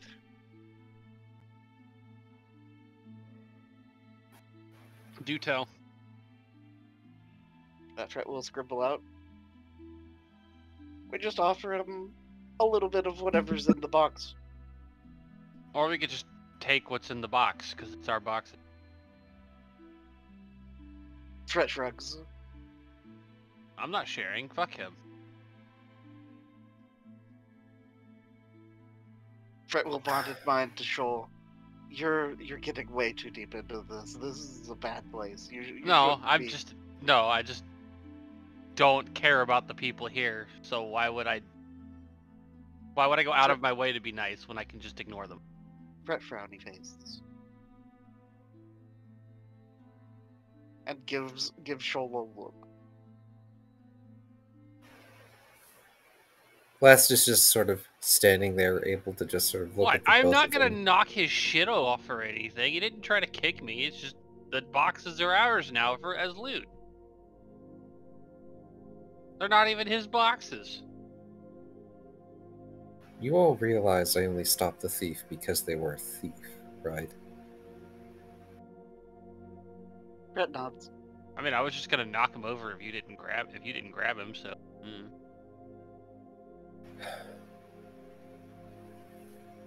Just don't let yourselves be taken in by what this society is. We're better than this, even if we have to blend it.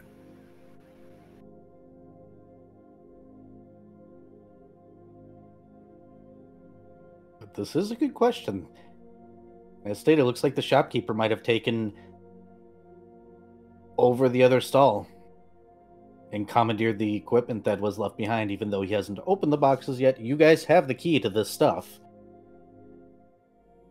And the writ to the stall, so... We just be like, hey, move your shit off of our stall. Are they on Fret- our stall, or is it a neighboring stall? A neighboring stall has taken it over. Yeah. Imagine two people at a con next to each other, and one person doesn't show up to manage their stall one day, and they just move their stuff over and take over both tables. It's that kind of situation. Yep. Oh my god. Raijin! What do you What do? did he do? Oh no? Oh Fan no. art. You're gonna make me find my tab. God damn it. Alright, let me get it in here. Objects. Contents. Custom tile. For those that can't make it out, it says, "Sir, your dog is making a weird noise." And it's got over there on the right, attempting to growl. And chee-hee-hee-hee-hee is the actual sound that African wild dogs make. Oh,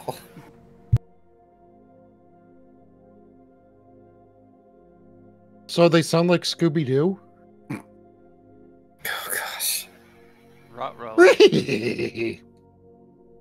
Oh, can you guys give me a minute? I actually need to put in dinner and start it. Okay. I have no qualms for now. Dun dun dun. So Fred will write out on his chalkboard. Pardon me, we're taking those boxes. And then hold it up to the shopkeep next to it. Okay, let's give Key one moment to get back, and then yeet. So you're just gonna walk up and be like, "Hey, those are ours now." Got it.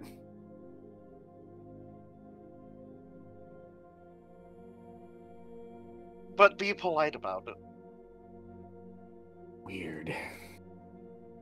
You see, if you threaten someone in a loud voice, they think you're bluffing. If you threaten someone in a quiet voice, it's scary.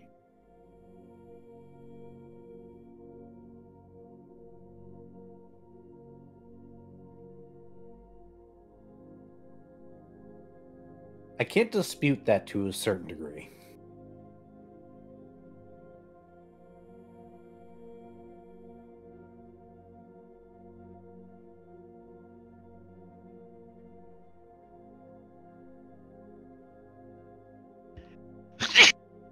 Bless you.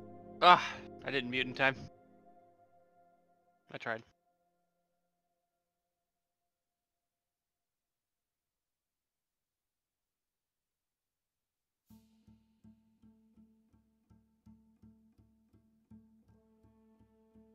How's chat doing? There's 3 chats here. How y'all doing?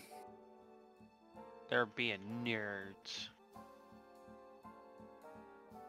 And I disagree, Timber. Quiet things can be quite terrifying. It's Timber kind of like can't a hear British- quiet things because tinnitus. Oh. Timber is always in character at all times. And for those that haven't seen ATA, he is very loud. And he did take great offense to your sword being rusty, by the way. Yeah. It'd be alright, probably. Well, it's kind of trapped in that state for a little bit. It might change. I mean, it flashed back to normal today. Every time you swung it. Thank you. I have just been handed food. Food. Yep. Yes. I But have. I'm looking forward to it having astral wind related things. Astral related things? Yeah, astral wind because of the environment. Ah.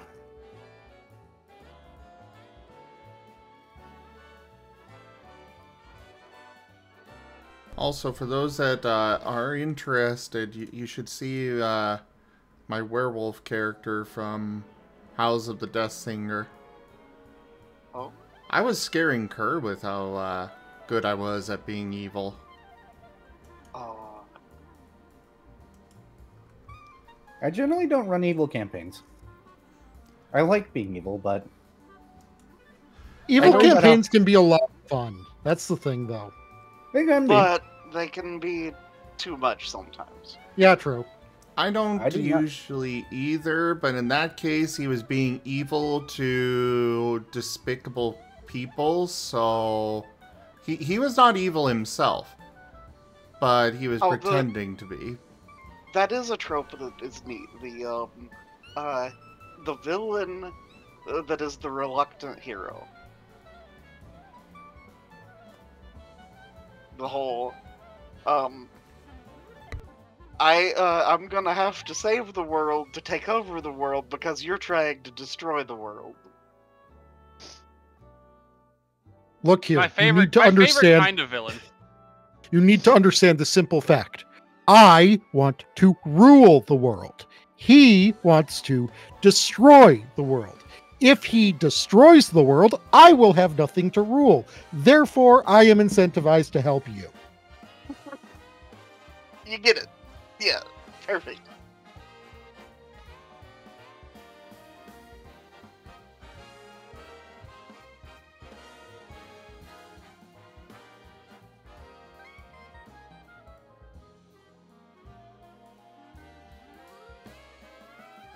I can't say anything. I like playing evil characters, but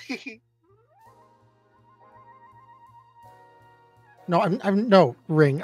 No. That's we were talking in theoreticals for like an evil character who is forced to be a hero.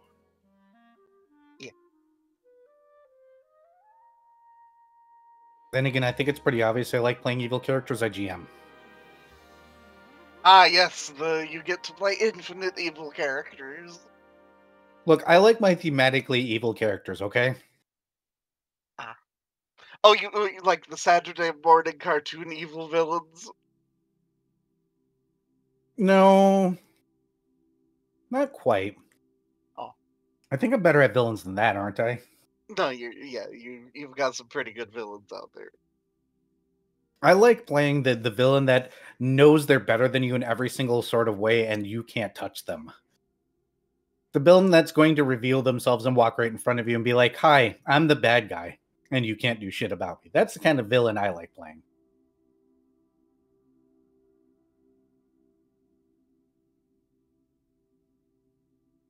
Oh, actually, on a very related note, I remember watching a video about how to properly DM a lich, and it's terrifying. Might want to see that video later. I'll No. find it and link it to you. Not for any particular reason, obviously. Sure. That's what they all say. Are you complaining, Viv? When have I ever complained about your campaigns? I like the save that you did there. What? Turning from a ridiculous statement into a true statement.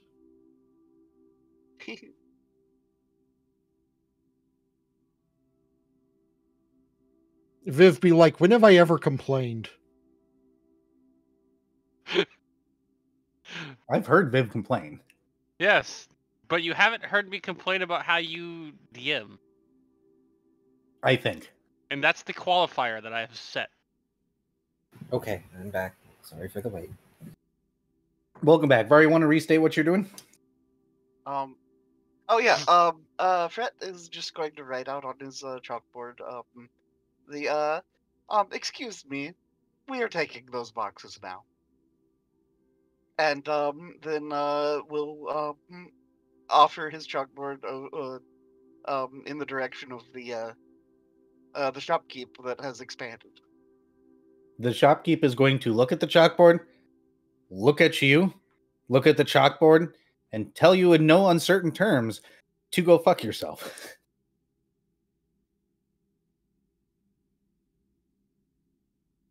I mean, if he wants an ass whooping,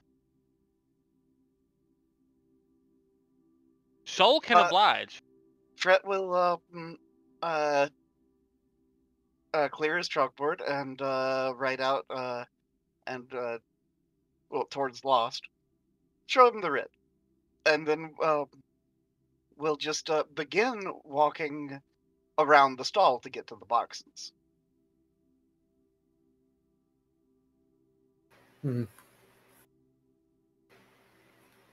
Lass is going to walk over and very calmly pull out the writ for viewing. And he's going to make sure that it's just out of grabbing range.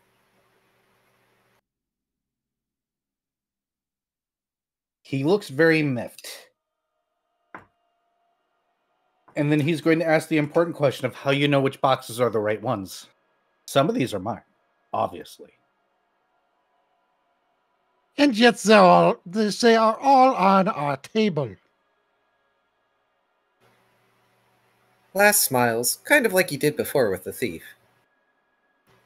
Thank you so much for keeping an eye on our merchandise while we were gone.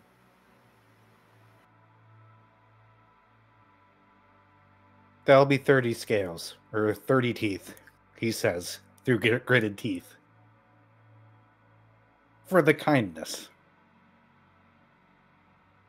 He hates being called kind, doesn't he? Yes. Of course. You basically just called him a pussy.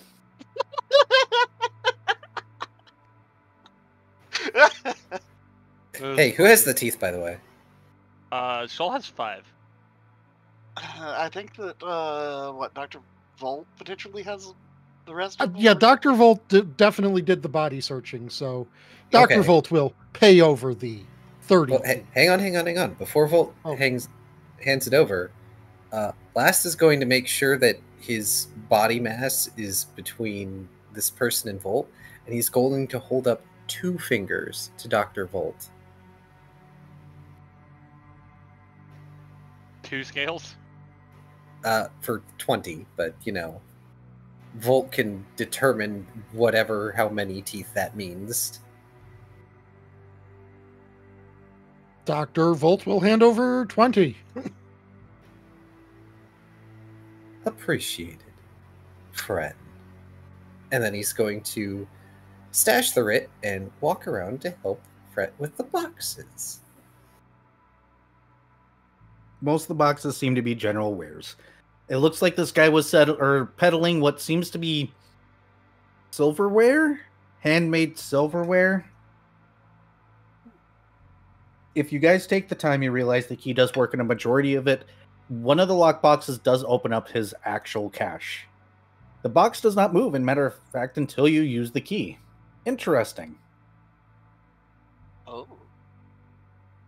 A seal is in the bottom of this particular container as soon as you open it, and there is 180 teeth. Nice.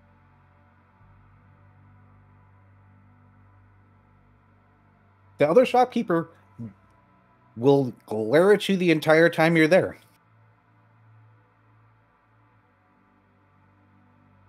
Not like he can do anything. Well, he could. It's just, does he really want a chance to fight in the middle of a city? He gained when he's 20 outnumbered teeth for not doing shit anyways, so he's already on the up and up as far as. Yeah, but you also called him nice and friend. Yep. I mean, yeah, if he's gonna be a dick, we're gonna insult him. That's how it works. But yeah, Fret will begin putting teeth in pouches.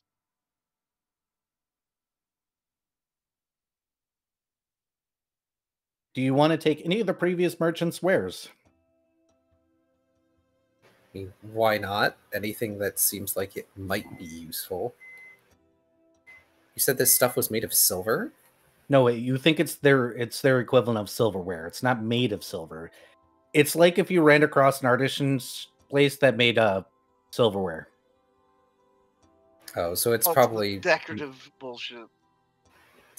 It's made from materials, but it's not necessarily made from like actual metal. No, it's definitely made of materials. Some of it is decorative, some of it is more utilitarian, but this is definitely all handmade. Or at the end of the day, are all things not made of materials? But no, it's like, okay, so I think a better explanation is yeah, it's like this is random stuff that like a blacksmith would throw together instead of something that you would mass produce. Like this is the handmade nails. This is like those pottery shops you see at fairs all the time, where they make the clay pottery and they make like plates and bowls and stuff. Yeah. Which I totally don't own some of, because why would I? I actually do. It does. They're nice too, so shush. But yeah. It's handmade goods that you could probably get mass produced for cheaper, but it's slightly more expensive, but it's handmade. It's probably worth quality knowing this place. Yep. Well, here comes the problem. This is about 100 pounds worth of stuff. Or, excuse me, did I say 100? Several hundred, if I could in English. Oh, well, Fret's only interested in the teeth. Is there anything that might be useful for us in here, or is it just silverware? It's just the wares that this guy was selling. You know what? Last is going to take a single set of the highest quality silverware that is within this batch of whatevers. So will Shoal. Roll appraises, please.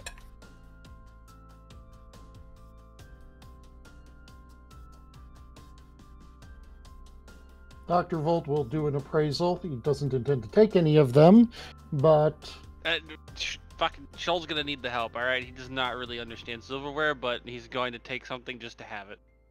Fred's going to take a utilitarian set. 22 on the appraisal. Okay, what'd you get, Key?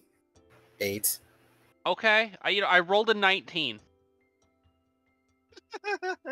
With my you have a +1 modifier. I have a +1 modifier to appraise.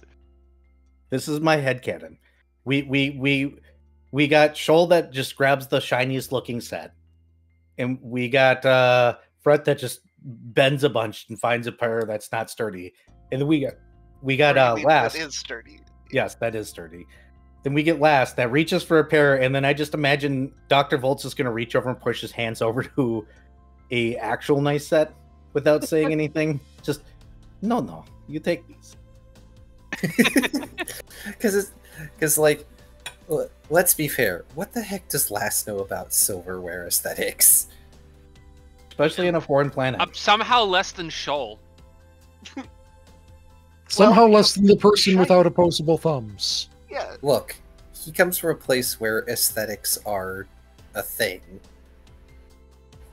It doesn't matter if it's shiny, if it's not attractive looking. Shoal also comes from an ocean planet where aesthetics are also actually mildly important, because you can only build so sturdy underwater. Also reefs. Reefs are incredibly aesthetic. Natural geometry. Reef homes are considered like, about the best place you can generally get a safe place to live. Also, I take it Fret is stashing the 180 teeth on his person. Mm-hmm. He's the least likely to get pickpocketed. So yeah, because when people bump into him, they take 1 point of damage. Does paint take a box of silverware? I'm going to say no.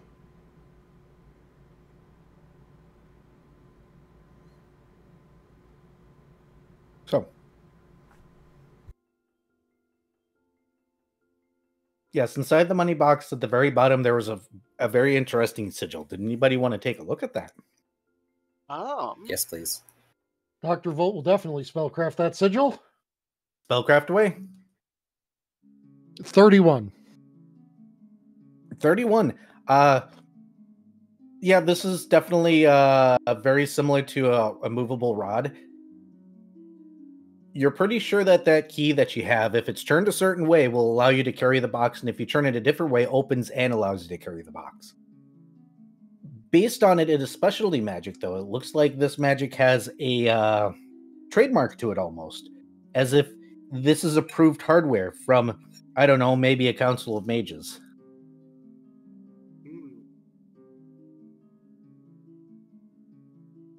It has that unique flair that says, this came from somewhere very specific, and I can easily be identified as being from that location. Yum.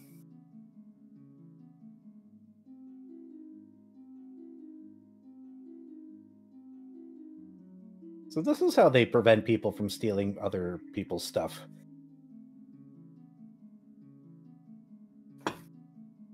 Fret will squint at the box and then look back and forth between it and his party members. I mean, if you want the box, take the box. And Fret will bond it mine to Shoal. I don't know if we want to take this box. I agree. Wait, no, I can't hear that. Sorry. Okay, why? It's identifiable. It could be traced. Hmm. That's a good point.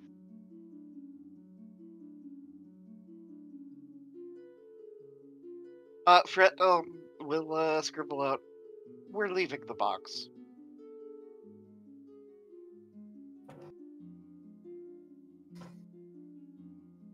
Do we want to leave the key as well, or do we want to keep the key to be petty? Fret, we'll smile and look at the shopkeep that's probably still really fucking angry. Oh, he's all sorts of pissed off. Somebody called him nice and friend. That burns, man.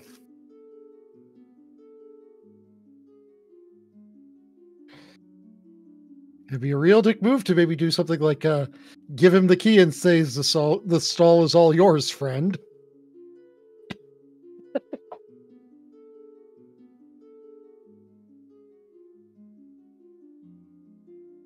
Fret will scribble out.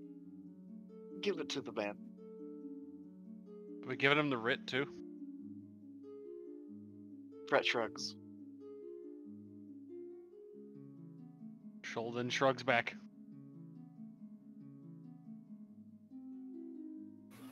No.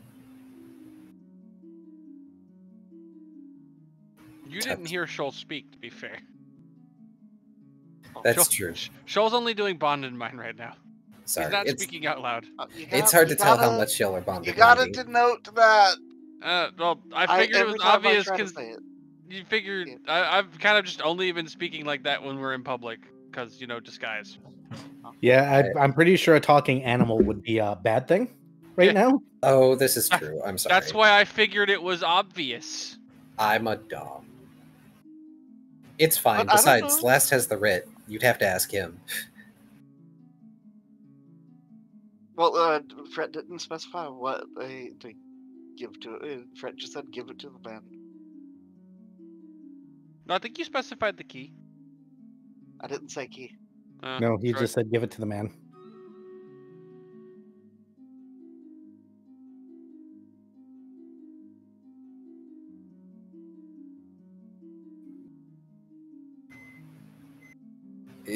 Did Fret write this out loud or bonded mind it? Yeah, this is Write Fret- this out loud.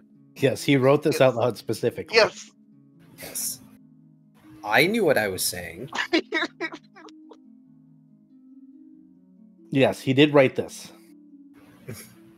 What? And be charitable? In public, even. Fret nods.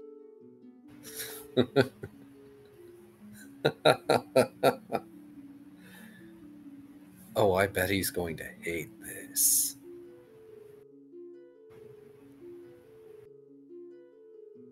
There is an almost sadistic glee as Last goes over once we have picked clean what we desire and taken all the teeth, and leaves the writ on the man's stall counter. Oh no. Oh no, no, no, no, no. I need to see if this touches your AC. I believe a natural 20 is going to touch your touch AC. It sure is. He fucking goes to decked grab you, for your didn't collar. he? No, he's grabbing him by the collar. I'm not taking this. Oh, one, I'm shit. taking this one. I'm a heavy ass mother, so Yep, which means that does No, it'd be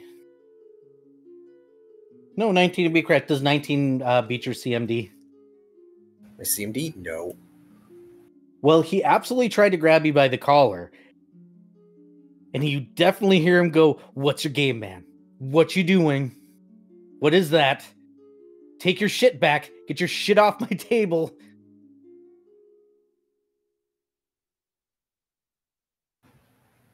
Last is grinning very wide. He is probably stretching the limits of his disguise right now, hat or not. Fret will scribble out. Give him the key too.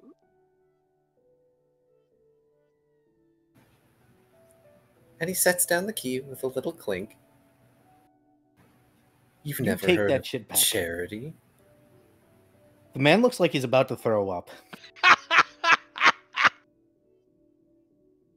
I was waiting for that. The man gags, and he's going to literally use some object to push the writ and the key off his table, and then throw the item out into the crowd. And then point at you accusatorily and say, I don't know what kind of weird game you're playing, but I got security. Your security? Or our security? As he gestures down at the writ. Oh wait, I guess they're both yours now. It doesn't matter. Fret will kind of just tug on one of Last's arms. Last is perhaps having too much fun with this. The man will. The man's gonna shout, what kind of cursed bullshit is this? I'm assuming you guys are just gonna leave. Uh-huh. Well, the man basically does everything in his power to get the writ and the key away from him. Gosh. The other stall on the other side is not going to look at you guys at all. Don't notice me, don't notice me, don't notice me. Like, if anyone has watched Hesbin Hotel and just the one scene where Alistair is laughing his happy little butt off, that has Doesn't he do become that a a little lot? meme gif. Oh, okay, that particular one. Okay. Yes, that's just Last right now. He is far too amused by the fact that he can be nice, and it makes them so upset. No, people don't give people things just out of nowhere. There's something really cursed about this. Those aren't the people from yesterday. There's something really cursed about this. Get this shit away from me. To be fair, he that is the smart thing to do, considering yeah, it's a traceable thing that's was the property of someone that just recently died. So it that's not a good thing to have being carried around.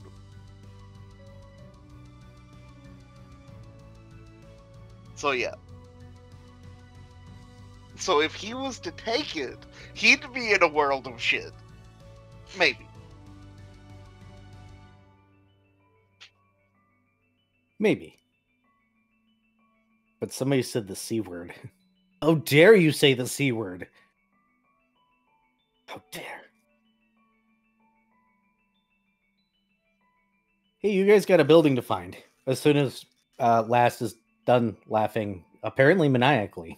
Yeah, that's absolutely maniacally. I think we're a bad influence. I feel like Paint would probably be a little concerned. How very chaotic of you. No, when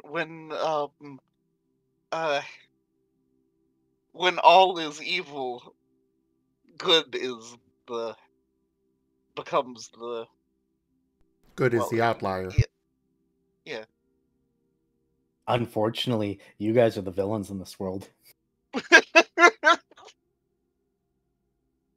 You're trying to do nice and good things publicly. Gasp.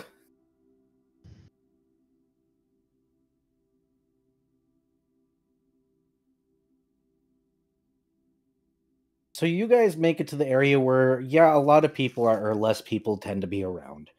This is definitely the shipping district. You can see where stuff is stored, where industry happens. And I want everybody to roll a perception check. Okay.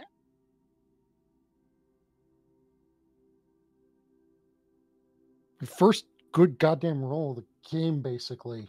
Fret is 26. distracted. 26. Shoal, what'd you get? Oh, what am I rolling? Perception. Ah. Didn't you just roll that dice? I swear you just rolled that dice. Well, it matters not. It's one different.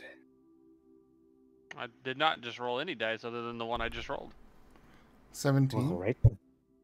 17, got it. My perception is gonna be 32. And, Alright, and- yeah, Pratt got that one for a Yep. total of 8. Yep, I Fred saw is that. blind and mute and deaf. And in a unfortunately, Last is probably too busy laughing based on that dice roll. Yeah, that's a 4. But both Dr. Volt and Shoal are both going to notice something very interesting as you're going through here. You're starting to notice a theme of a certain sigil that was also seen inside the box being in a lot of the businesses around here. It doesn't take much to realize that the council might have a monopoly on a lot of goods.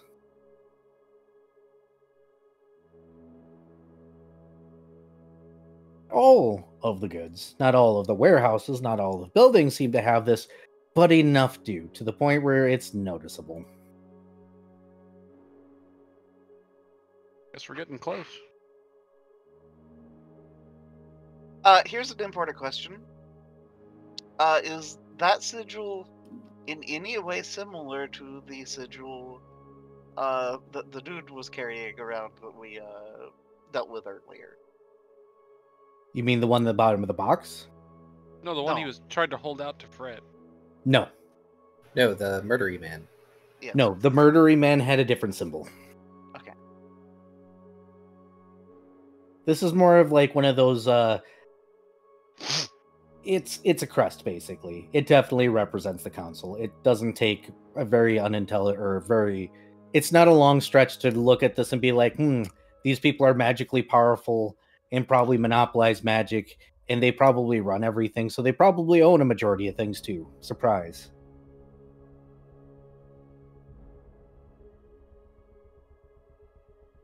But Mage don't you worry- Industries, a name that exists.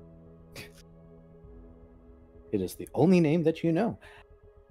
So the question becomes, how do you guys search out this particular building?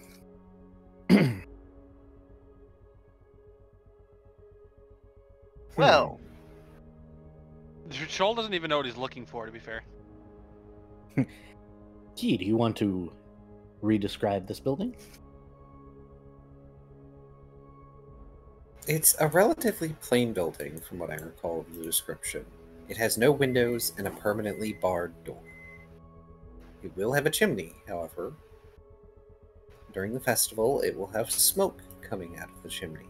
Smoke that will turn white when they have found their victim, and it will smell of rosemary and dead person at that point for 2 days. You also do not want to detect magic and try to look inside while doing so during the time the smoke is white. Yep, so it is. I'm assuming unless I want my eyeballs to explode. Arr. The man never said exactly what would happen if you were to do so. But no, it is a building with no windows and no doors, and it looks nondescript and does have a chimney. Okay. So it's a shipping container with a chimney. Got it. Fret will scribble out on his chalkboard. I need a quiet place where nobody will see me. I'm sure we can arrange that.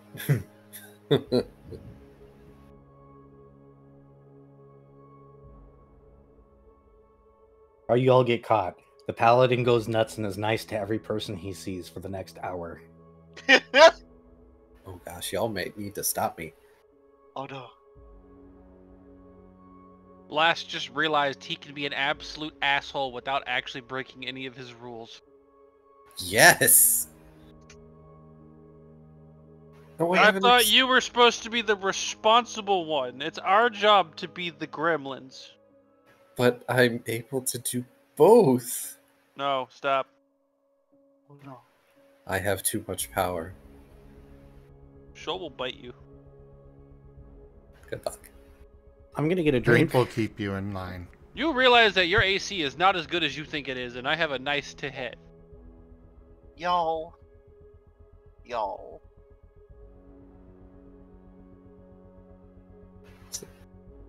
So when Eric comes back, Last is going to suggest maybe we should find a place to stay. No, we have a place to stay. We can Fret- just go back there. Fret nods and gestures emphatically at Lost. You know. Because places to stay around here probably have wards against noise. Fret Rude. also scribbles out. Also, abandoned buildings are kind of unsafe in a lot of other regards.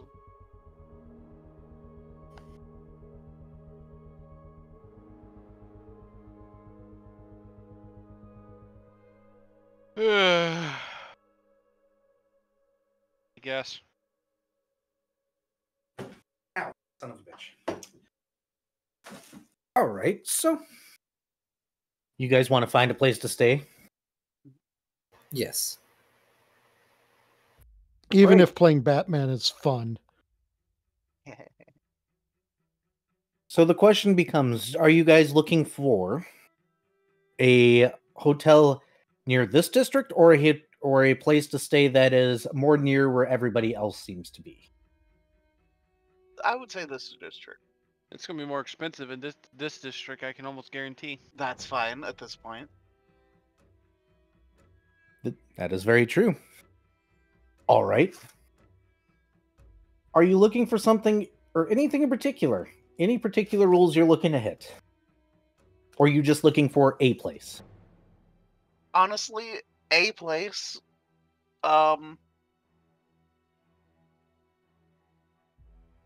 Potentially, somewhere that, like, well-to-do looking people, like a businessman would potentially go to, maybe.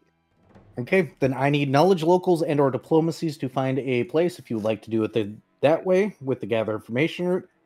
Otherwise, you guys are going to be rolling a search. Your choice. I got Yeah, nothing that can contribute here. I've got either 5 for knowledge local or a 11 for diplomacy. I've got plenty of skills that can contribute, but I am in fact not contributing. It's okay. I'll try and search. I'll do the inquiring via text to various passerbys about a good place to stay. I guess my guess, like me rolling a search, would just be a survival check. And It would that's be a perception. Oh, even better. Let's go. Diplomacy of 24. 26. 15. Understood. So between you guys are going to be able to find an inn that you guys think is probably actually going to be okay. Here's how you know. People told you it was crap and it was absolute bullshit and too expensive and to stay away from there and recommended other places. Obviously, that's a bad thing. On top of that, it's not near a main street. It's kind of off in a wedge place. And the building itself from the outside kind of looks junky. Of course, when you walk in, it's quite the opposite. It's Spectacular. serviceable. Very important question. Yes. Describe the innkeeper. Oh Lord, why would you do this to him? Specifically, are they fat or skinny? Neither. Can't trust them. The only innkeeper you can trust is a fat one. Yeah, see, the problem is that fat people get murdered more often. Yeah. But he So doesn't the want to be best- skinny because he doesn't want to appear weak.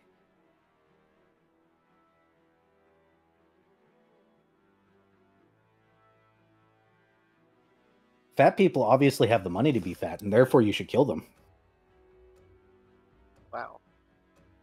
This place is terrible. Uh-huh.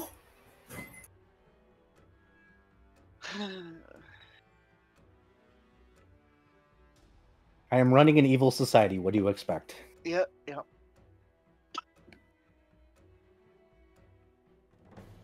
Skinny people don't have any money, but they're weak and frail and easy to take from. Still, this is where you've ended up. And you are correct, it's going to be a little bit more expensive. It will be 30 teeth a night for a room. The Okay. innkeeper does not tell you how many beds a room has. How many nights are you guys looking to stay?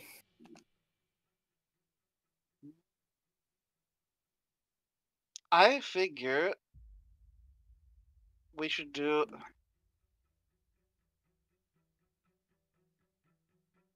We have, let's see, 70 plus 180. So 250. We could do 3 days easily, and then go from there.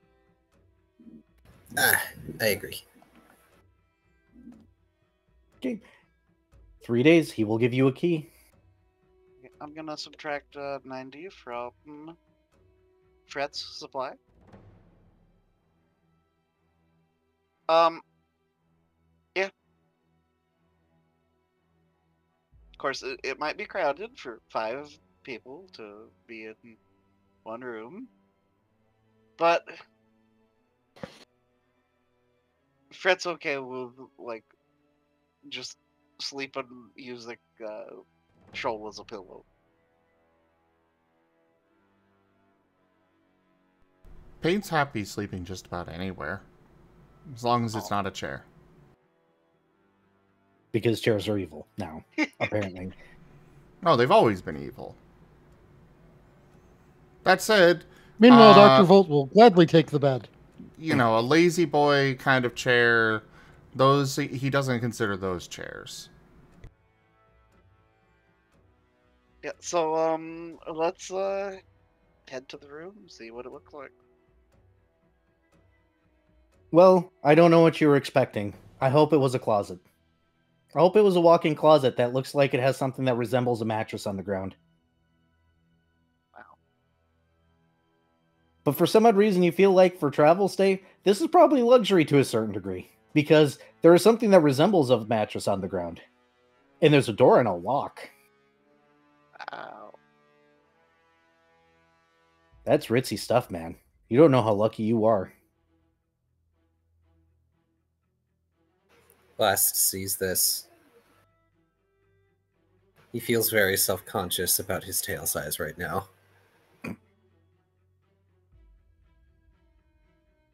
It's okay. Paint will use the tail as a bed. There is enough room for you guys to fit in. It's not awkwardly tight. But man, would it have killed them to include, like, any amenities? Probably. Why would you want to be nice? But yeah, so Fret though, once he's in nice and closed room, away from people, is going to begin casting some spells. First off, is bestow insight on himself. And then Ears of the City on himself, with the subject of a building with no windows and a barred door, with smoke coming out of a chimney.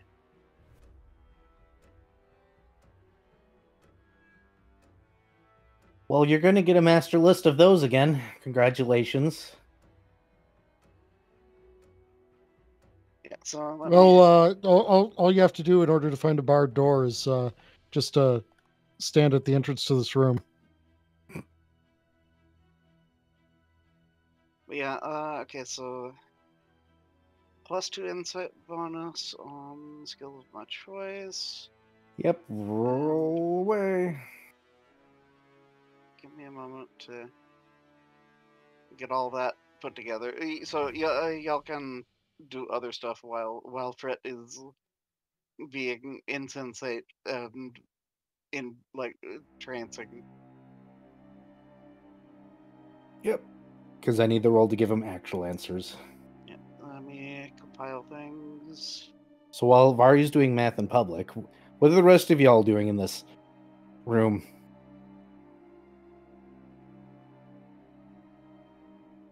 Well, Dr. Volt is going to be dismantling the bird talking machine and replacing it with a snowball making machine. Understood. Okay, so that is Anybody else doing anything in 13. specific? Let's see.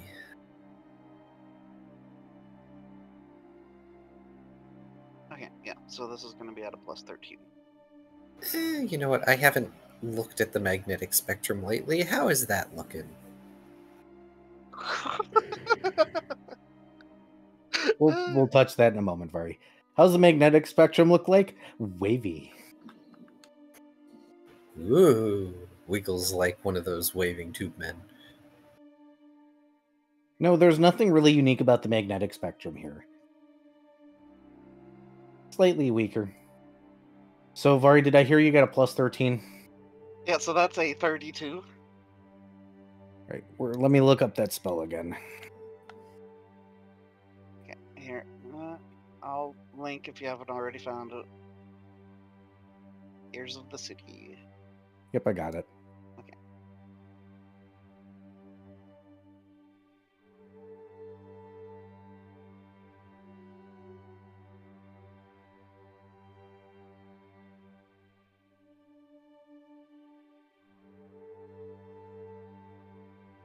Yeah. Oh, so I need to roll hours. Yep. And yeah, so that's the first one.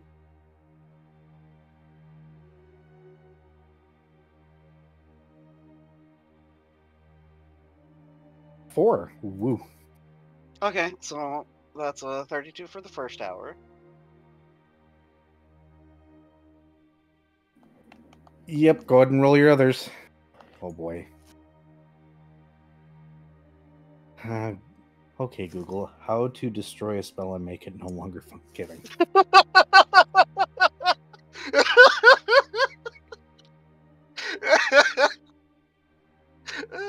What did you search, Google? Okay, it searched, how do I break free from curses and spells put on me?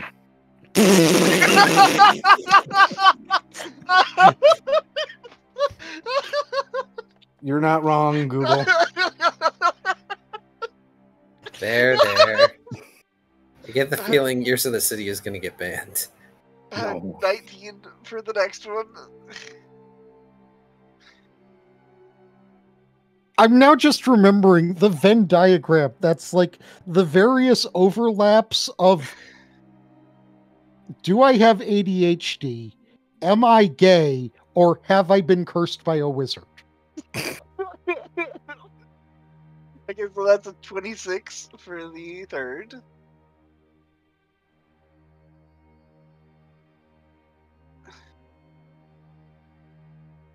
And a 22 for the fourth. So I want you to imagine a situation where your mind suddenly flooded with a bunch of people talking about how droll a bunch of different houses are. Oh wait, this is just Reddit. You changed the page. And... Or I guess I could have gone with the This is a Parade of Homes magazine. Never mind. One way or the other, yes, you're going to be able to drill down after a while to a couple of buildings in interest. Two of them are here. One of them is actually on the other side of the city. The two that are here, one of them reminds people of something called a chapel.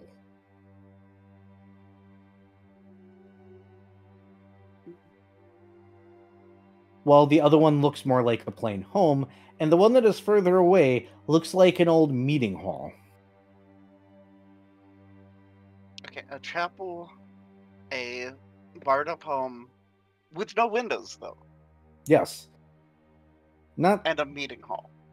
too uncommon, considering how shitty things are built sometimes.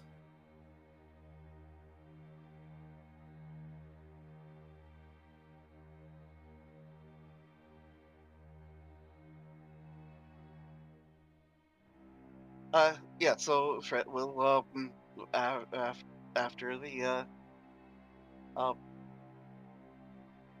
12 seconds or whatever of the spell finishes, he kind of looks very dazed and stuff for a brief moment, and then will pull out his chalkboard and hastily write, "Give me the map. Give me the map, please." Last will hand over the map as he stops staring into the waves. And Fred will circle 3 locations on the map, and will scribble out Chapel Home Meeting Hall at each of the circles that is the proper location.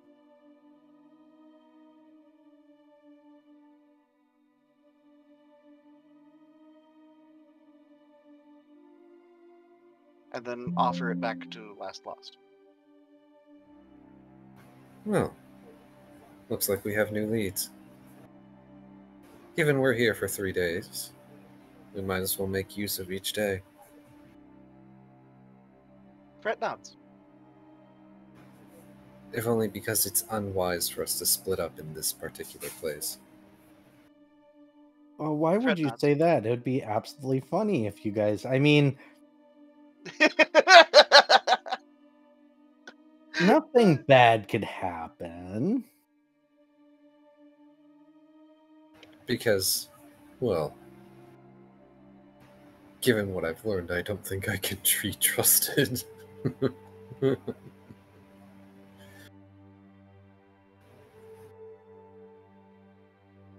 Fred just kind of gently pats Last on the back.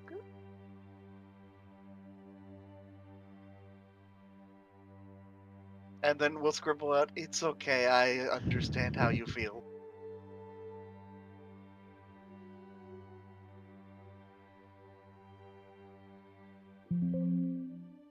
And then just smirks, like the biggest shit-eating grin.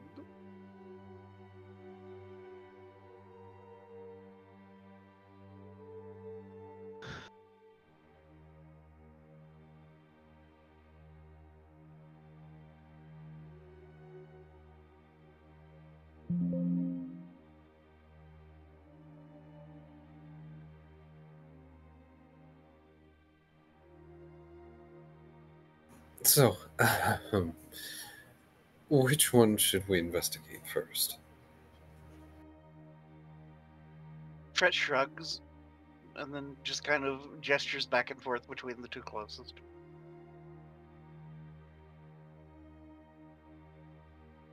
Another good question, though. How are you guys going to investigate these without being suspicious? For breaking the contract. Stale.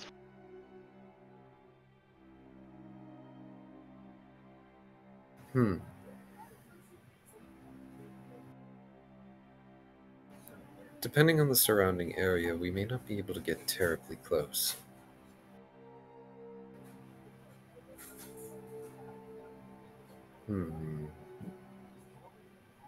I think the first criteria should be that the chimney has smoke coming out of it.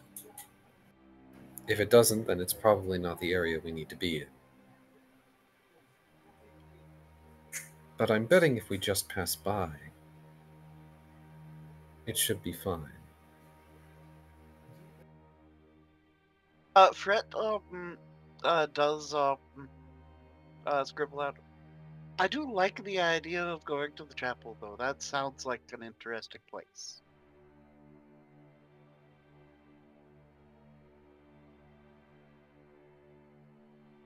A possible idea, if push comes to shove, could be that we have found some illicit magical items and wished to turn them over to the mages.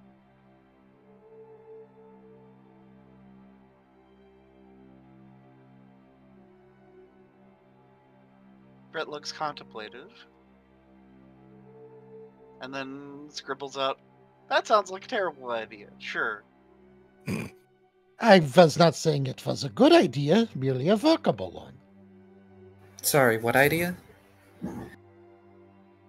That if we get caught snooping around, that we just states that we have some illicit magical items, and we're looking for the mages in order to turn them over. A dangerous ploy, but not necessarily out of the question.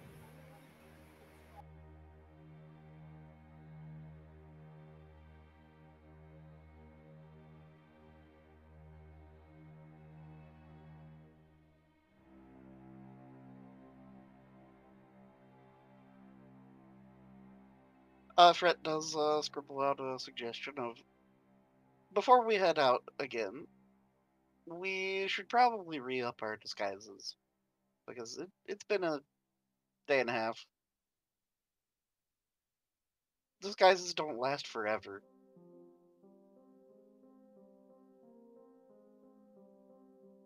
That's true.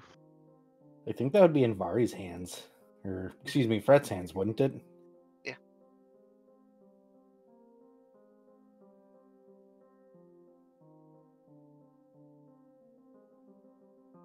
Oh boy. Someone give me 2 more dice, just to make it easy. Just grab mine then. Here.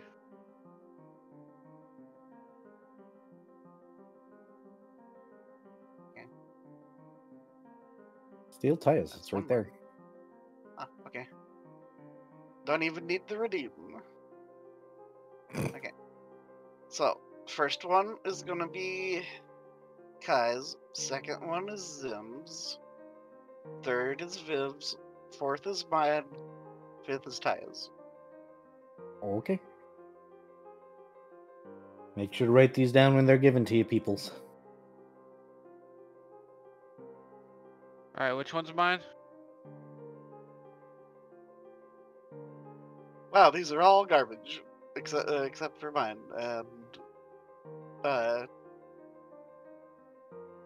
And keys. And Lost. Yeah, Lost is pretty good too. Okay, so Lost is going to be a 40. Goodness. Then 23 plus 4. 27. 28. So that would be 27 is for Zim. Yeah. To write down.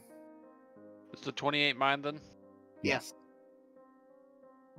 And then That is your new disguise. Remember that, peeps. I already wrote it down. Yep. I'm assuming Paint wrote his down. Yep. and that means that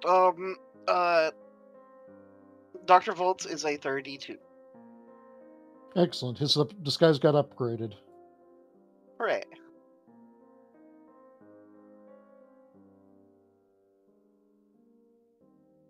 And okay, 20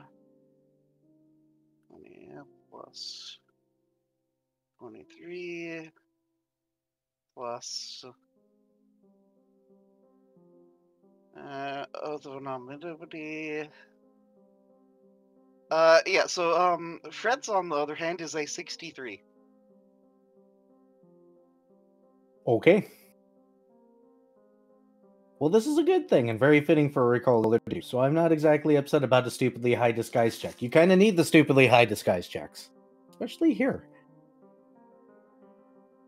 But here's what I'm thinking as far as game goes. I am thinking that this is a good chance to pause.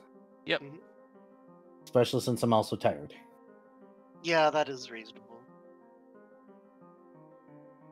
Because for some odd reason, I'm just feeling very tired, and I don't know why, and it's kind of irritating me. But Well, I think this is good. You've had a stressful week, so I understand.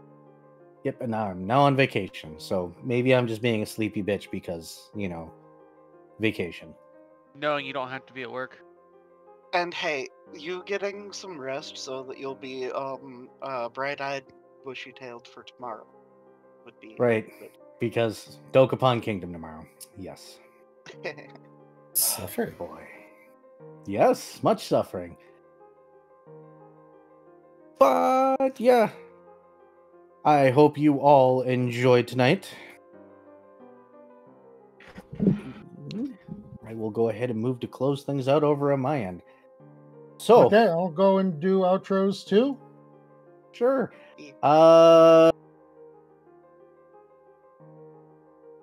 Zim, flip the table. Oh. Yes. Oh, the drawing stayed in place. Yep, the drawings always stay in place. I don't know why, but they do.